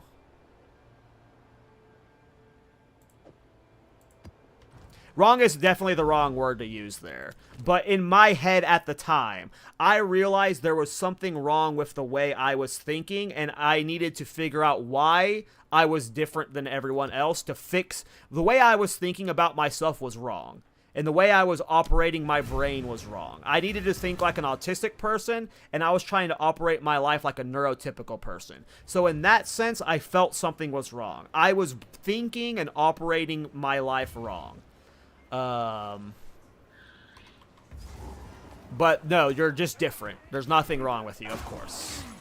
And yes, ever since I got diagnosed. Again, I used to weigh 330 pounds. I weigh 180 pounds now. Like, there's just so much mental clarity I got from the process that, like, just, like, yeah, it's hard to explain the benefits I gained from it. But I'm like, it's really just changed my life. I'm emotionally more stable. I can navigate crisis so much easier. Like meltdowns are a serious thing when you're autistic. When you are when you get triggered to the point that, like, your emotions are flustered, you can have some serious mental breaks that are just, you're just overwhelmed and you're either crying or you're angry. And, like, just the fact that I, like, was able to, like, learn that oh my god, the new I don't know why they like, the change to the ground curses was better, but the fact that they made it 40%, they're assholes, man. The best way the only way you can get out of it once it hits you is you have to wait for, like, this moment, or you go into town. Why would they make it 40%? They are silly gooses.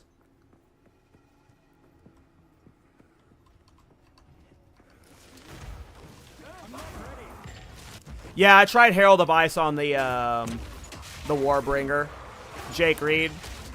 I was doing Herald of Ice on the Warbringer. It was fine. It was fine. It's just this works better, in my opinion.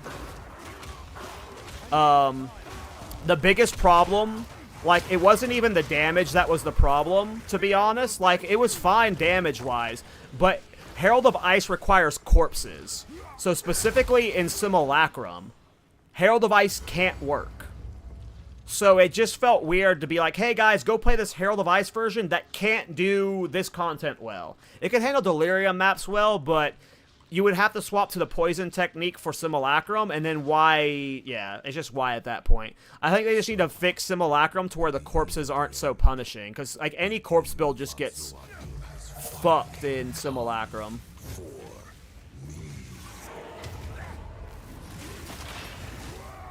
No! Stop dodging me! A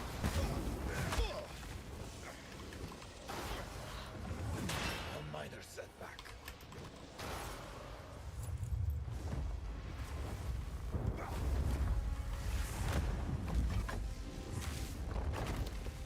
No, I will succeed. He didn't say it, so I said it for him. You survived this. Boop.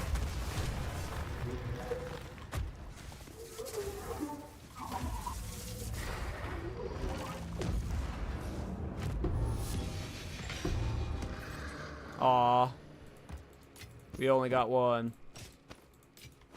Yeah, I don't super juice. I'm lazy.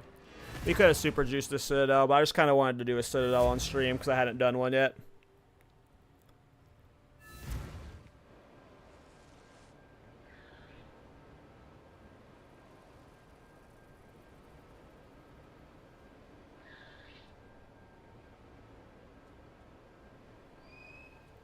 Yeah, I gotta be very focused when I'm driving sometimes, same as Ian. I can really just zone out.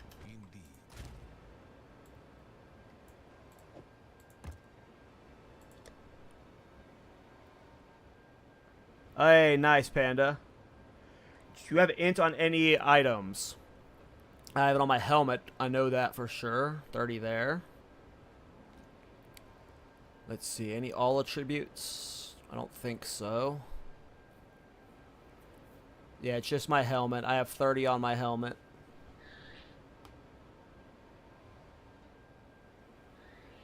Yeah, just my helmet.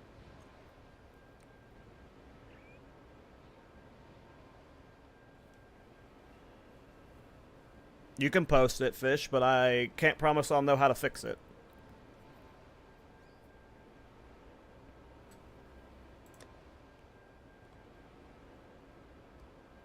Yeah, it's an annoying problem, Jake, with I am like an old PoE 1 player. I played in its early access and then for a while after its launch, but I haven't played it seriously in like 3 years speed. I'm not super duper hyped. It's okay, I can still see the link. I'm hyped, but I'm not as hyped as everyone else is, because to me, when I watched it, I didn't understand most of the announcements.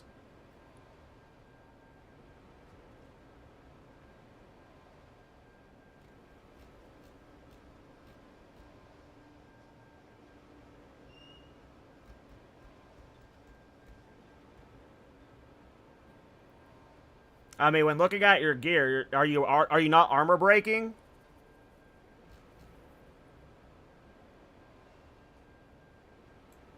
Your gear's better than mine. So, if you're not armor breaking before sundering, then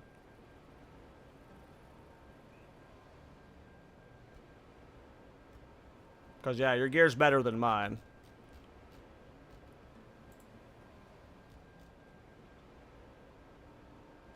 I have no idea then, because I can show you me doing Breach +4 right now, and you can see how long it takes me to do it. And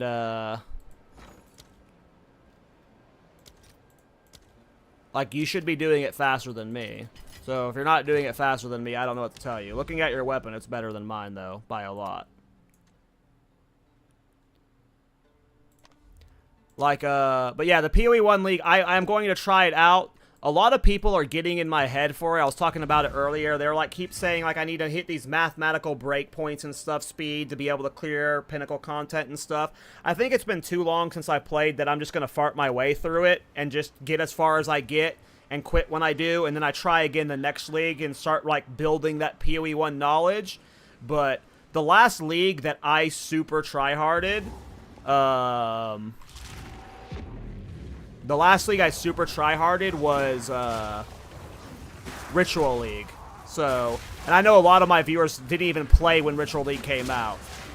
So, I have played some leagues since Ritual, but Ritual is the last one I've made a big, last, like, deep endgame push for. So, yeah. I'm hyped, but not as hyped as everyone else.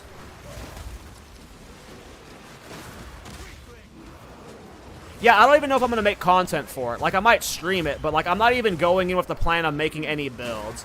Like, if I make content, like, it might just be, like, a post-mortem, like, hey, I just got done playing PoE 1. Here are my thoughts, you guys. Like, but if I made no content for it, I'm okay with that. I definitely see myself as a PoE 2 creator right now. I don't see myself as, like, necessarily an ARPG creator.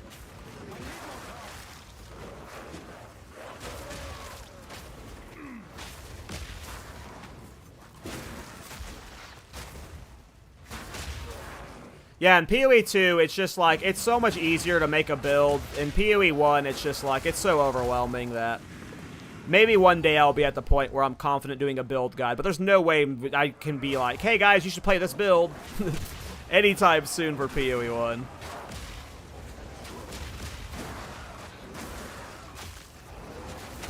No, it's okay, Fish. Breach attempts are cheap right now.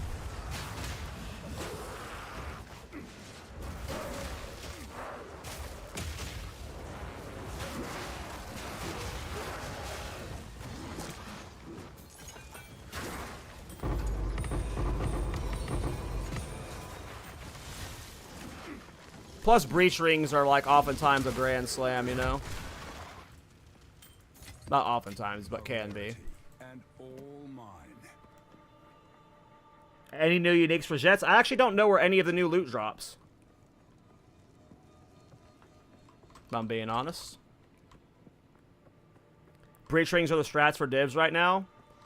Rings are really good, man. I wouldn't be surprised if they were. I assume you know. But yeah, breach rings are great. Alright, this is tier 4 Jet. I am on my weapon set too. Yeah.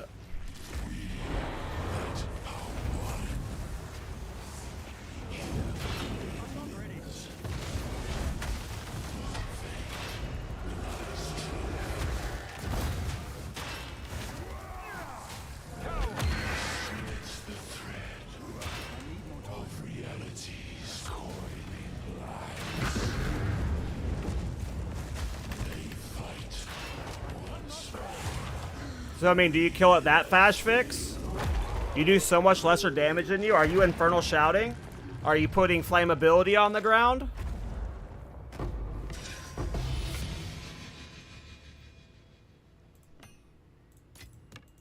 I've no more room. Let me make sure this is plush 4s yet. I'm pretty sure this is plush 4s yet.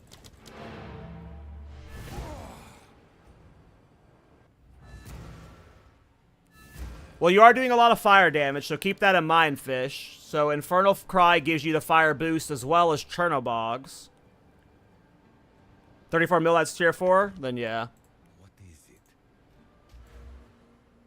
Yeah, I just have Boss Atlas passives off right now for Citadel farming, because I was told that any of the Waystone increase for the Boss Atlas passives do not help Citadel drop chance. So when I'm specifically Citadel farming, I turn this stuff off. Well, Chernobog is a lot of damage, so...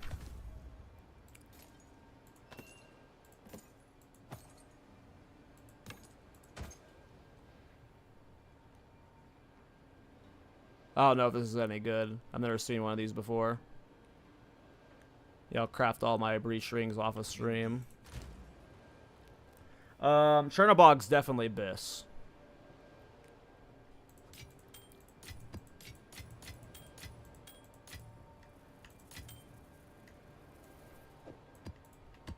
Let's send a couple more. I like doing that boss fight.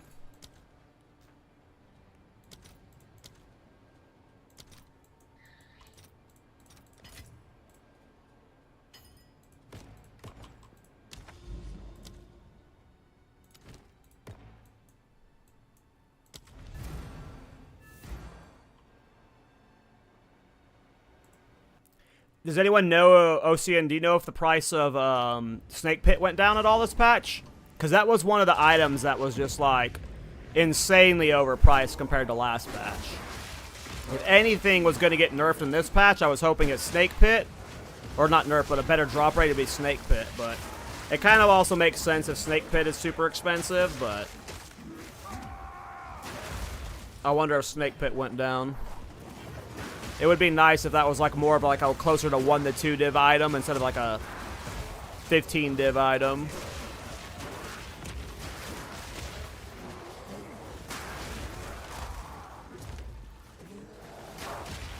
I love how brain off this build is. Like, I died once on stream earlier when I wasn't paying attention, but I'm literally just like staring at chat the entire time. This is my favorite build of the patch.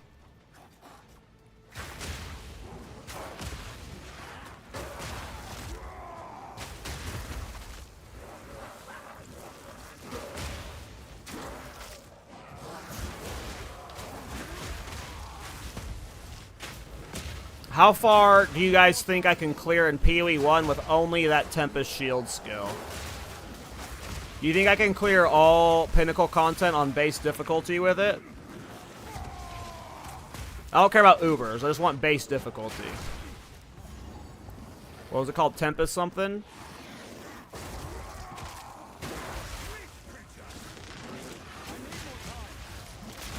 Oh, that is way cheaper. It was like a 20 divine item like a week ago. I sold my Snake Pit for like 18 divs not long ago, so it has clearly gotten way more cheap. So, good. That's exactly what I wanted.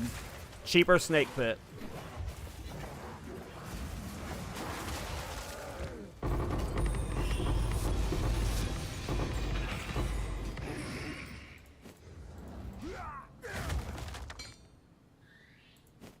Thanks, Ocean.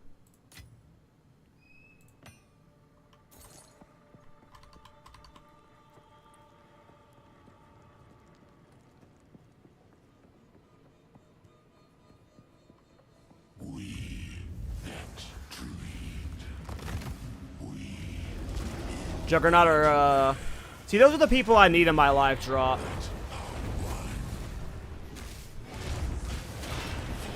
I need people telling me I can do stuff.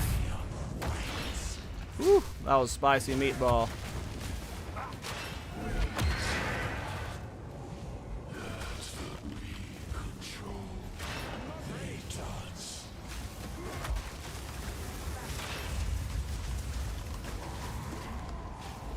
See ya!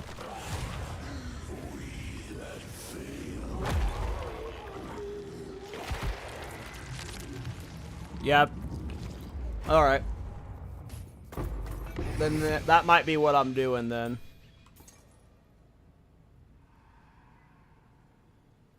Yeah, I understand that it probably won't be able to clear, like, the hardest Uber content, but I'm not too worried about clearing Uber content this playthrough of PoE 1.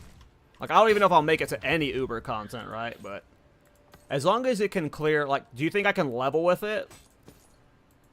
No, don't even answer that question. I'm gonna do it. I'm gonna try it. Fuck it.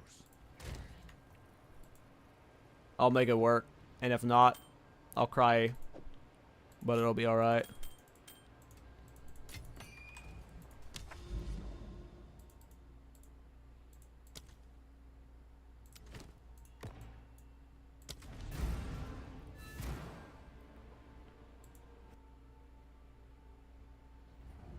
Oh shit, really?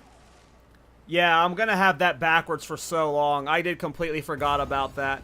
All day today, I've been picking up tier 5 items and leaving tier 1 on the ground. All fucking day. You know how long it's gonna take me to get back to the tier 1 habit? God damn it. Why would they swap it back after I've been grinding for 2,000 hours of it being the opposite way? I'm gonna be goofing that so much. Tier 1's the good one now. Yeah, make sure you just tease me about it all the time, Ocean, until I stop picking up Tier 5 items. I should only be picking up Tier 1 and Tier 2.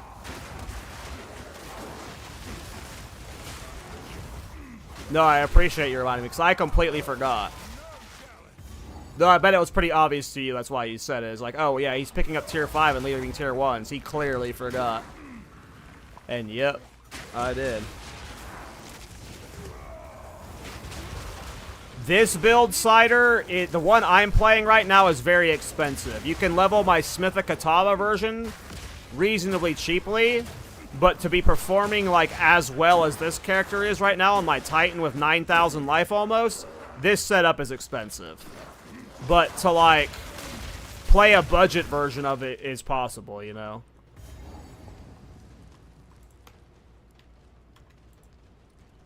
There's my Smith version if you want to check it out.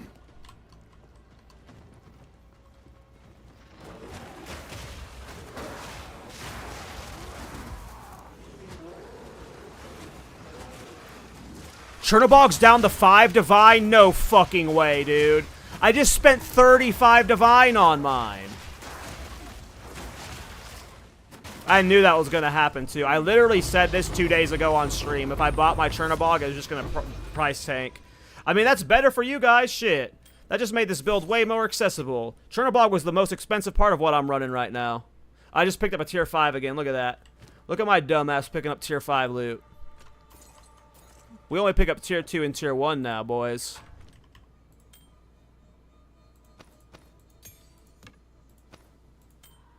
Look at this tier 5 wand baiting me. You suck now, dude.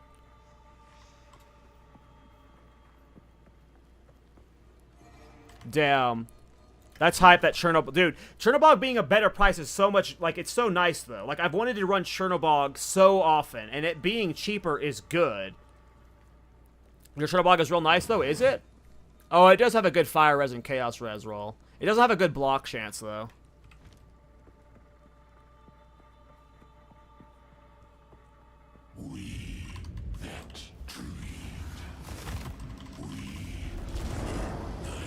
I do need a new filter. I'm really lazy with filters in general.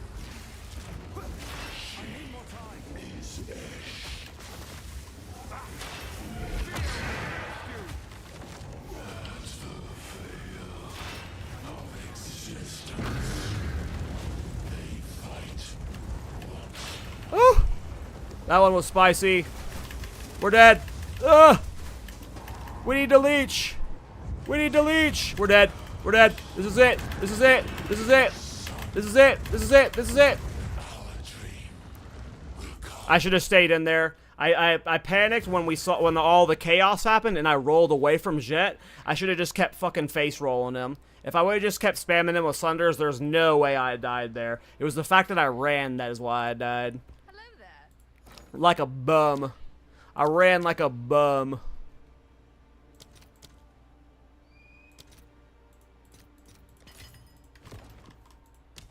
But yeah, if you're not leeching, you're gonna die, and I wasn't leeching, so.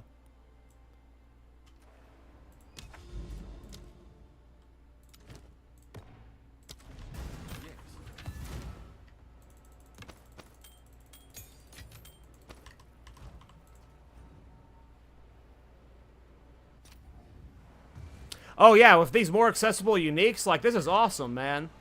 I'm so hyped that more people can play with Chernobog and stuff. This is like, I have wanted this shield for every one of my Thorns builds now. And, like, now I can use it in all of them. But I could use it before, but now everyone can start using it since it's cheaper, but.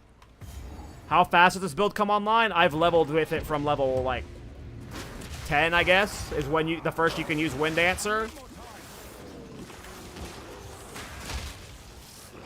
But I've leveled I've leveled 2 characters from level 1 to 10 to like 90 with Wind Dancer, so.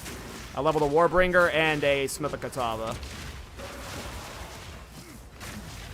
So yeah, you can level it the whole campaign. Just follow my Smith-a-Katana leveling guide. It's really easy. Yep, it's just like Blood DK. Exactly. Hey, what's up, Sour, though? How you doing, man?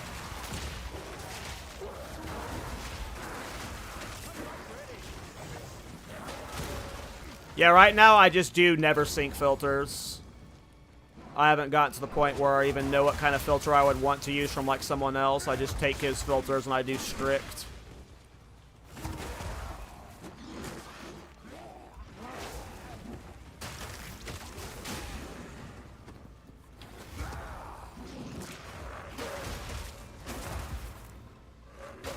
What level is your flame? Lowest levels. I think I got 7 and 7 for solar orb.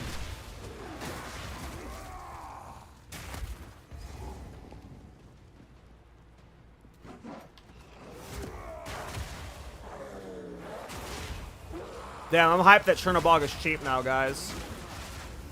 I need to do a Thorns update with Chernobog.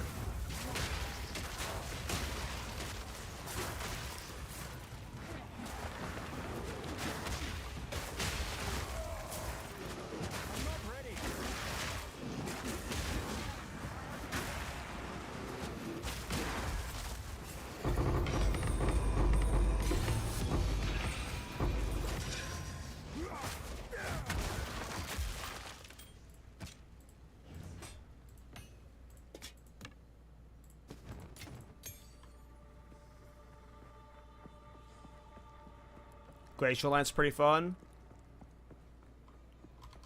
I don't even know what that is.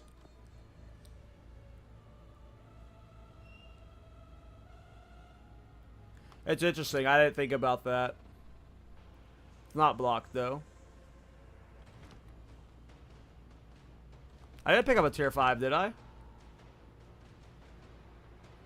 There's no tier 5s in my bag. Well, I'm gonna pick up a breach ring no matter what. I'll always pick up breach rings. Tier doesn't matter for rings. Rings can always end up being lucky no matter what tier they are, you know?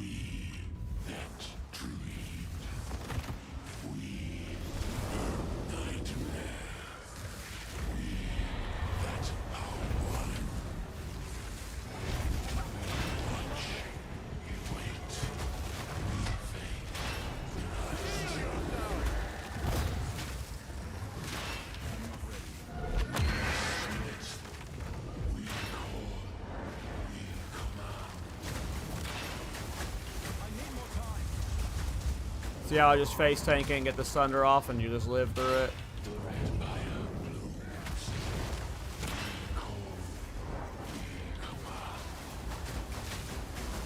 Oh, frozen there though, that's bad.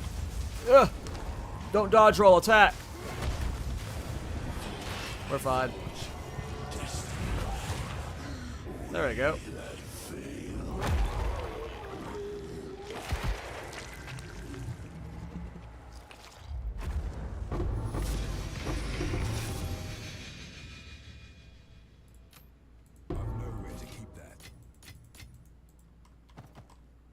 Fine, I'll go to town.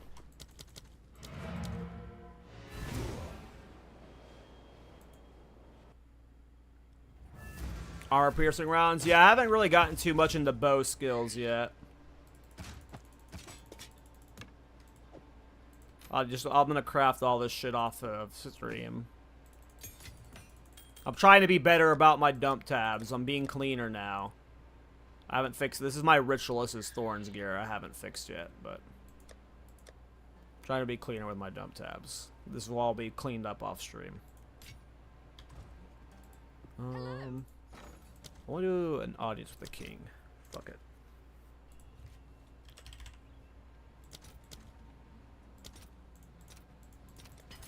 See if we can get an ingenuity belt.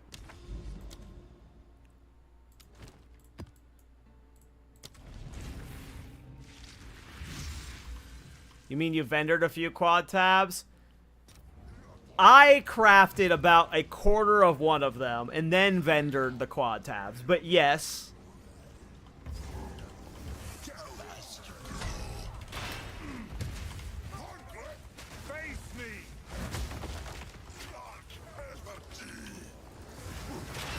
Duck effigy. Boom.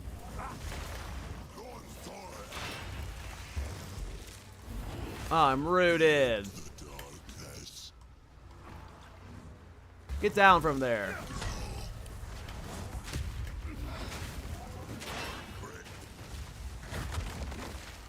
Phase.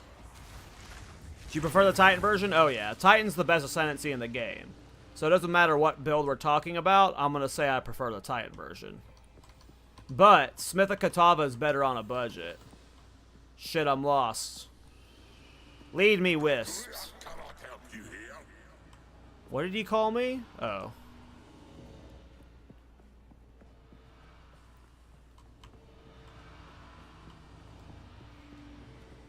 Holy shit. This was the craziest path I've ever took to get to the middle. My favorite power is mine.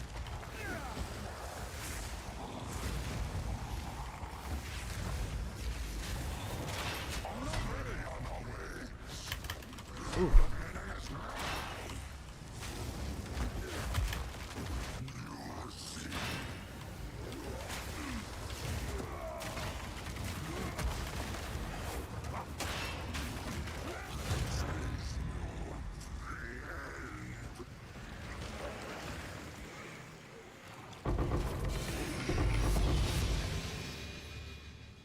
Hey, Ingenuity Bell.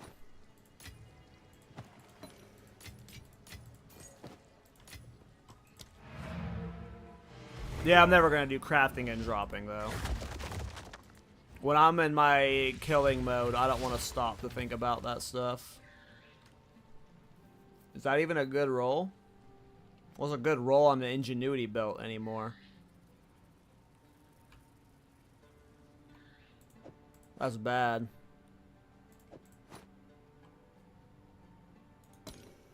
Indeed. We're gonna corrupt it. YOLO swaggins, what's gonna happen?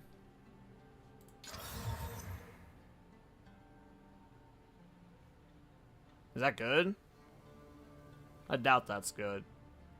Do people even want Ingenuity belt anymore? Only like a handful of builds use it now, right? I mean, max energy shield's good, but it's only a 20%, 25%. I'll try and sell it later. What is this helmet? Scold's Brittle. I've never seen this before.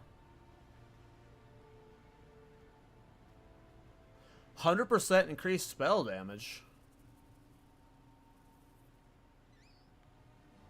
What?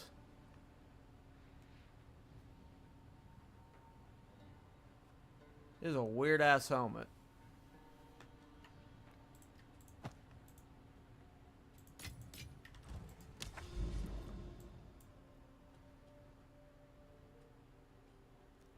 Alright, let's do some maps. We're just gonna keep this cycle up of me doing whatever the hell I want in the moment. Where the hell did we get to here from? Oh yeah, from over here. Okay. Is there a fun... Here, let's just do this deserted.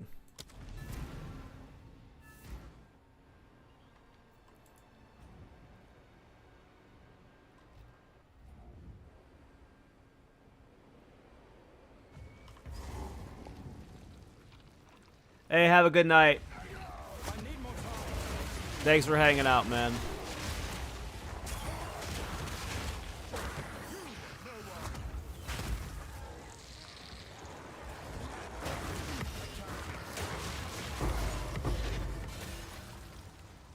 You still use Ingenuity? You have a 3030 version?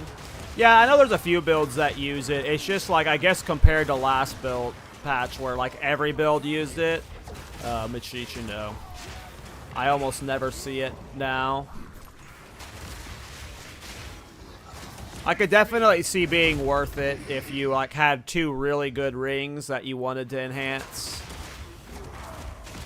Like maybe it's better in my build than I'm giving it credit for, but right now because I'm stacking so hard, just for me right now, belts are just the best way to get a bunch of resistances, because it's really easy getting a triple res belt with high res of all three of those belts, or all three of those elements, with also like a bunch of max life. Like you could just get a lot of juicy stats on a belt right now. Is why I haven't been using Ingenuity. Because this belt's not even, like, an expensive one. It's got 35, 39, 40% light reses with 171 life on it. Plus, it's got 263 armor. Like, belts are just so juicy for stats right now. For just, like, rounding out your build. I feel like I'm always, like, using the rare belt slot as, like, my last option to fill out stats. Like, whatever I'm missing, just get the belt around it, and it'll solve a lot of your problems.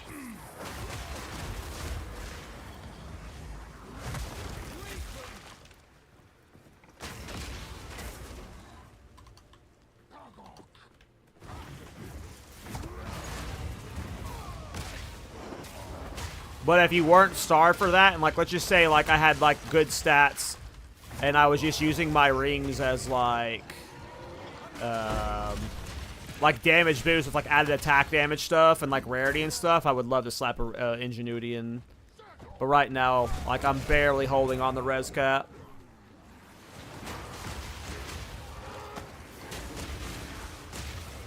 Yeah, right now, if I swap, like, I would need different rings to run Ingenuity that would, like, make sure I'm res cap. But then I would have to give up, like, a lot of the dex and strength or leech and stuff, so I don't think I could work Ingenuity into this build specifically. Look at this spread go. Hell yeah.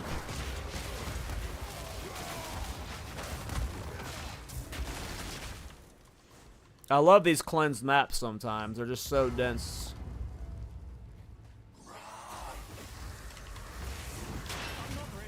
See ya!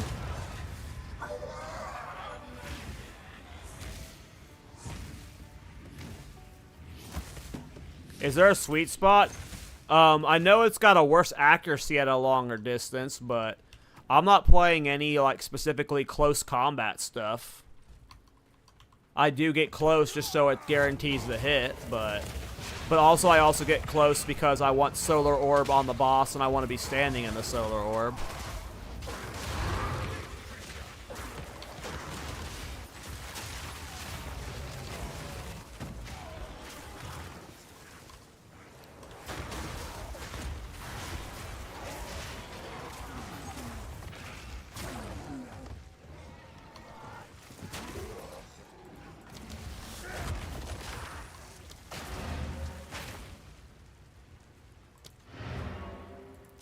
Relink your thing? You're the one that's giant thumper? You're using the 5-link Moriors with Chernobog, or is that someone else's? I've been linked like a bunch of PoE ninjas today.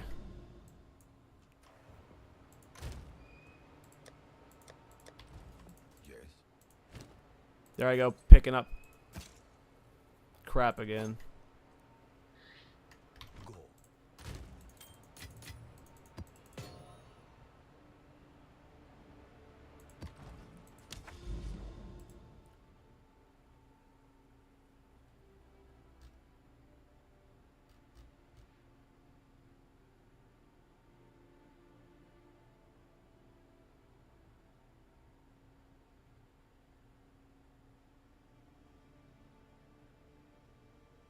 I mean, for your bossing setup, if your bossing setup is the one with the bleed chance stuff, you don't have offensive stance in your bossing setup.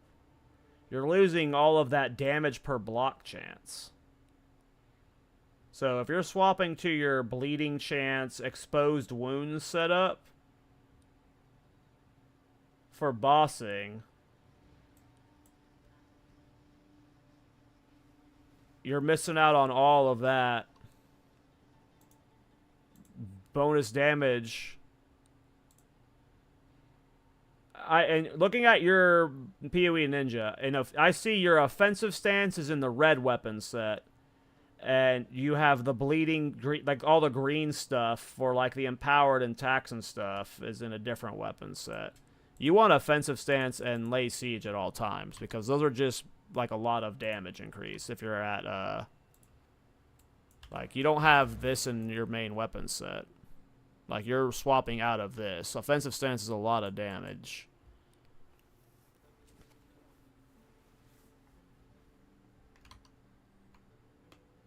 And then you're not utilizing the crit damage stuff, like you don't have Throat Seeker anointed, like your build's just like different than mine.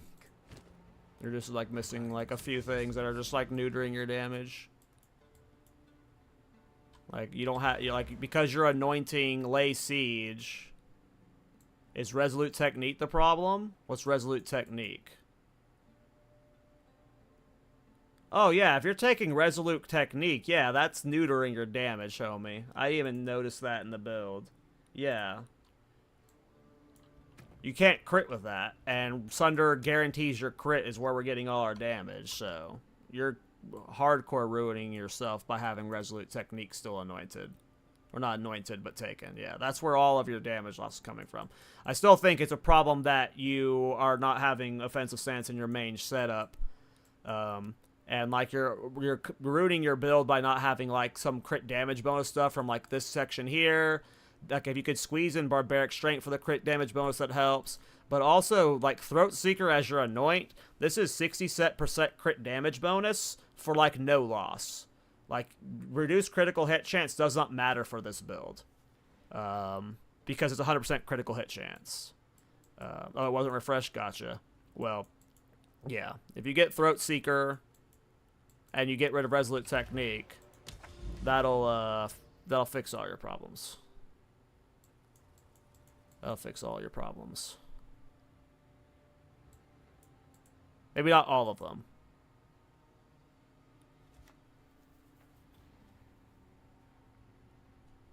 Yeah, I just don't like playing that way, so I never go with that option. I always forget to do the gear swapping, but if you're on top of that stuff, then yes. Ooh, look, another citadel right here, too. There's just like a bunch of new citadels like just across my map from that I just barely missed that are now revealed. I'm just trying to find a map I want to do. Maybe a crypt.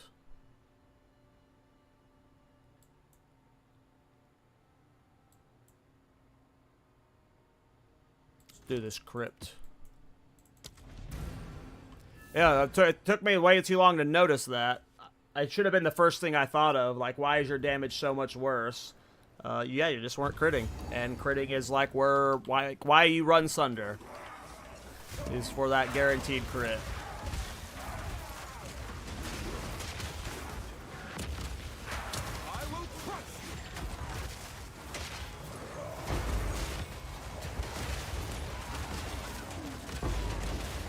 Easy fix, and then now you're going to be doing more damage than me with your gear. Your mace is way better than mine. Oh, I love crypt. This is why I do crypt when it's a cleansed map. There's just such density here. There's just so many mobs, so many mobs.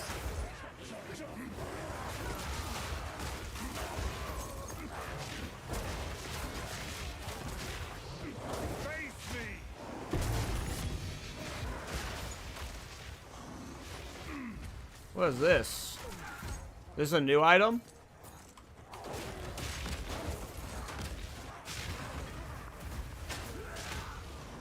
I don't recognize that icon.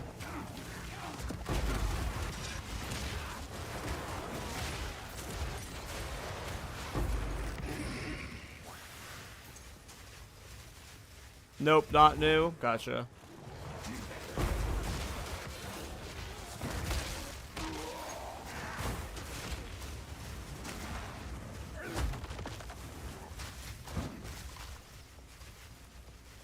I actually don't like the Ice Shrine because it throws off my kill mechanic.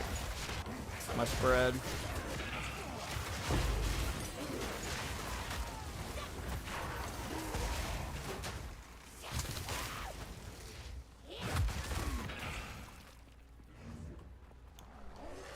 Well, let me know how your next boss attempt goes, Fish. I assume it's going to go way better.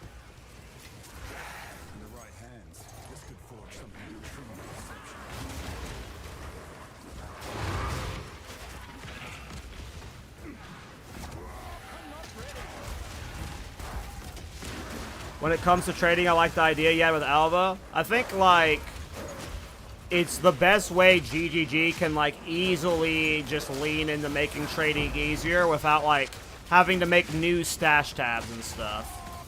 Just like, the more stuff you add to Alva, like Waystones, like skill gems. Why can't I buy spirit gems from Alva? If I could buy spirit gems from Alva, I would be so damn happy. Like, they just need to make Alva a way to buy as much stuff as possible. Clearly, rare gear would be hard to do. Anything with modifiers, like that's what you need the trade side or some form. Oh my god, that density. Woo! It's still going, too. It's still spreading way over here. Oh, I love this build.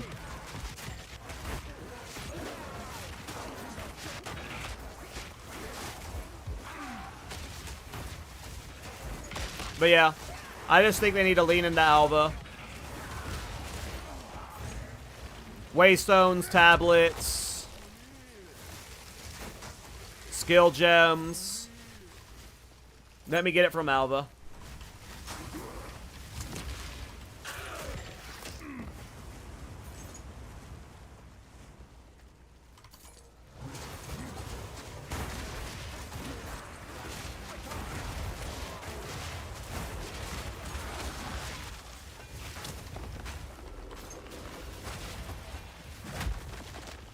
He's barely out of range.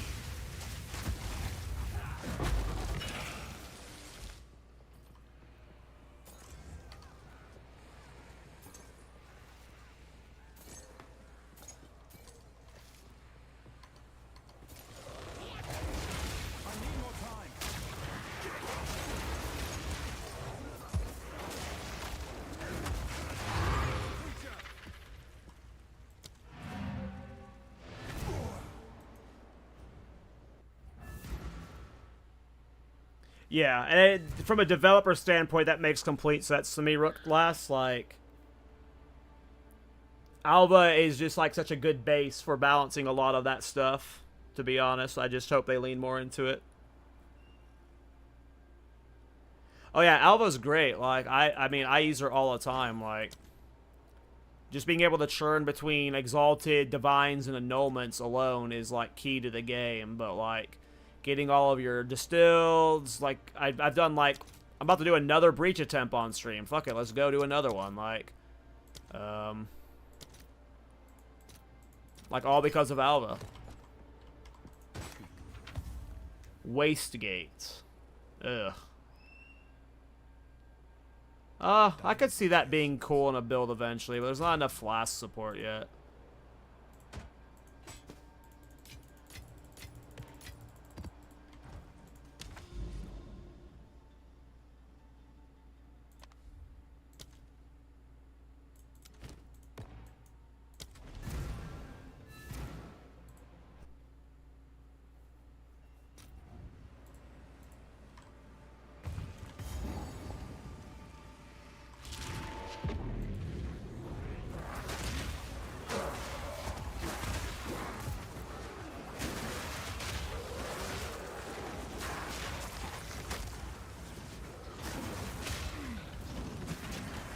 I was reading chat, just running into a wall. I love having 9,000 life. I don't know how I'm going to go back to playing like a normie with 3,000 life. It's going to be rough, boys.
This is a pretty cool stream. I normally don't stream at this hour nor on a Saturday, but on Twitch specifically, I hit like 60 viewers there for a while, like without a host. My Twitch is like actually growing to the point where like I can just naturally build up a viewership now. No more room.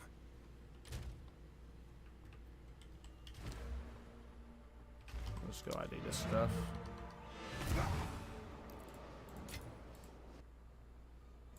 We'll just go ID this stuff.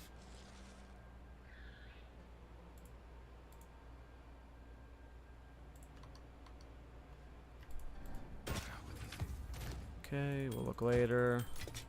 Got a bunch of breach rings we got done today. Hopefully I can craft one of them later and get lucky. Okay. Am I still in my weapon set too? I am, yeah. Alright, Jet. Was this +4, +5? Or I forget what the technical term is, +4.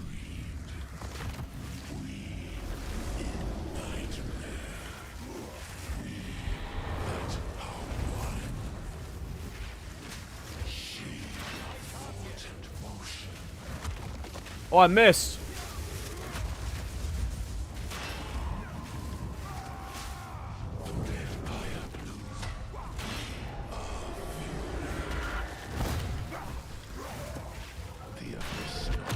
I fucked up my rotation there.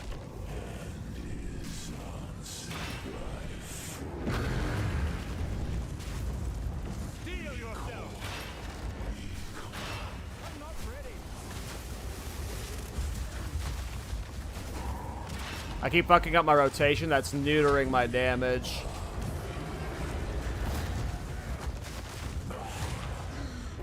And still able to clear it, even though I kept goofing that rotation up. But yeah, I kept, like, Infernal crying my armor breaker. And that was bodying my damage. In the right hands, this could forge something truly exceptional. Oh my god, it is 1 a.m. Game's too fun. Why am I still playing it this long into the season?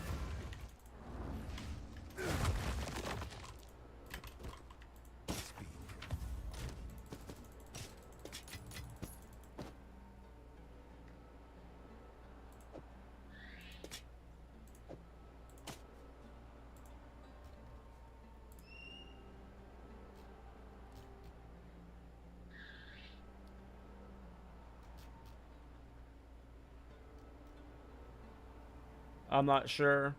My Sunder. What does your Sunder say for bleed chance?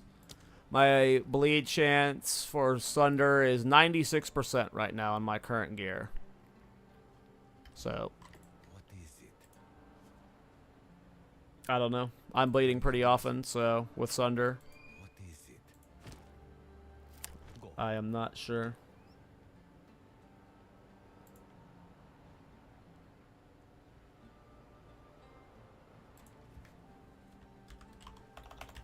Alright, that was a nice little 4-hour stream. I normally don't stream this long, but, or this hour. But I was just in the mood, and yeah, it was a fun little hangout sesh. I'm probably going to stream again tomorrow, but thanks for everyone for hanging out. But yeah, I'm just going to call it there. It's 1 a.m. I didn't even expect to stream this long. But yeah, I'm going to probably be live again tomorrow. I'll be streaming a couple of times this week while I just grind on this character. And then I'll probably be checking out the new PoE 1 League. But yeah. Thanks for following and hanging out, guys, and I'll probably see y'all tomorrow if y'all are around. I'm gonna raid Miso Shiro though. I like him a lot. He's one of my favorite creators right now. But yeah, if you're on Twitch, I'm gonna raid Miso, and if you're on YouTube, see ya.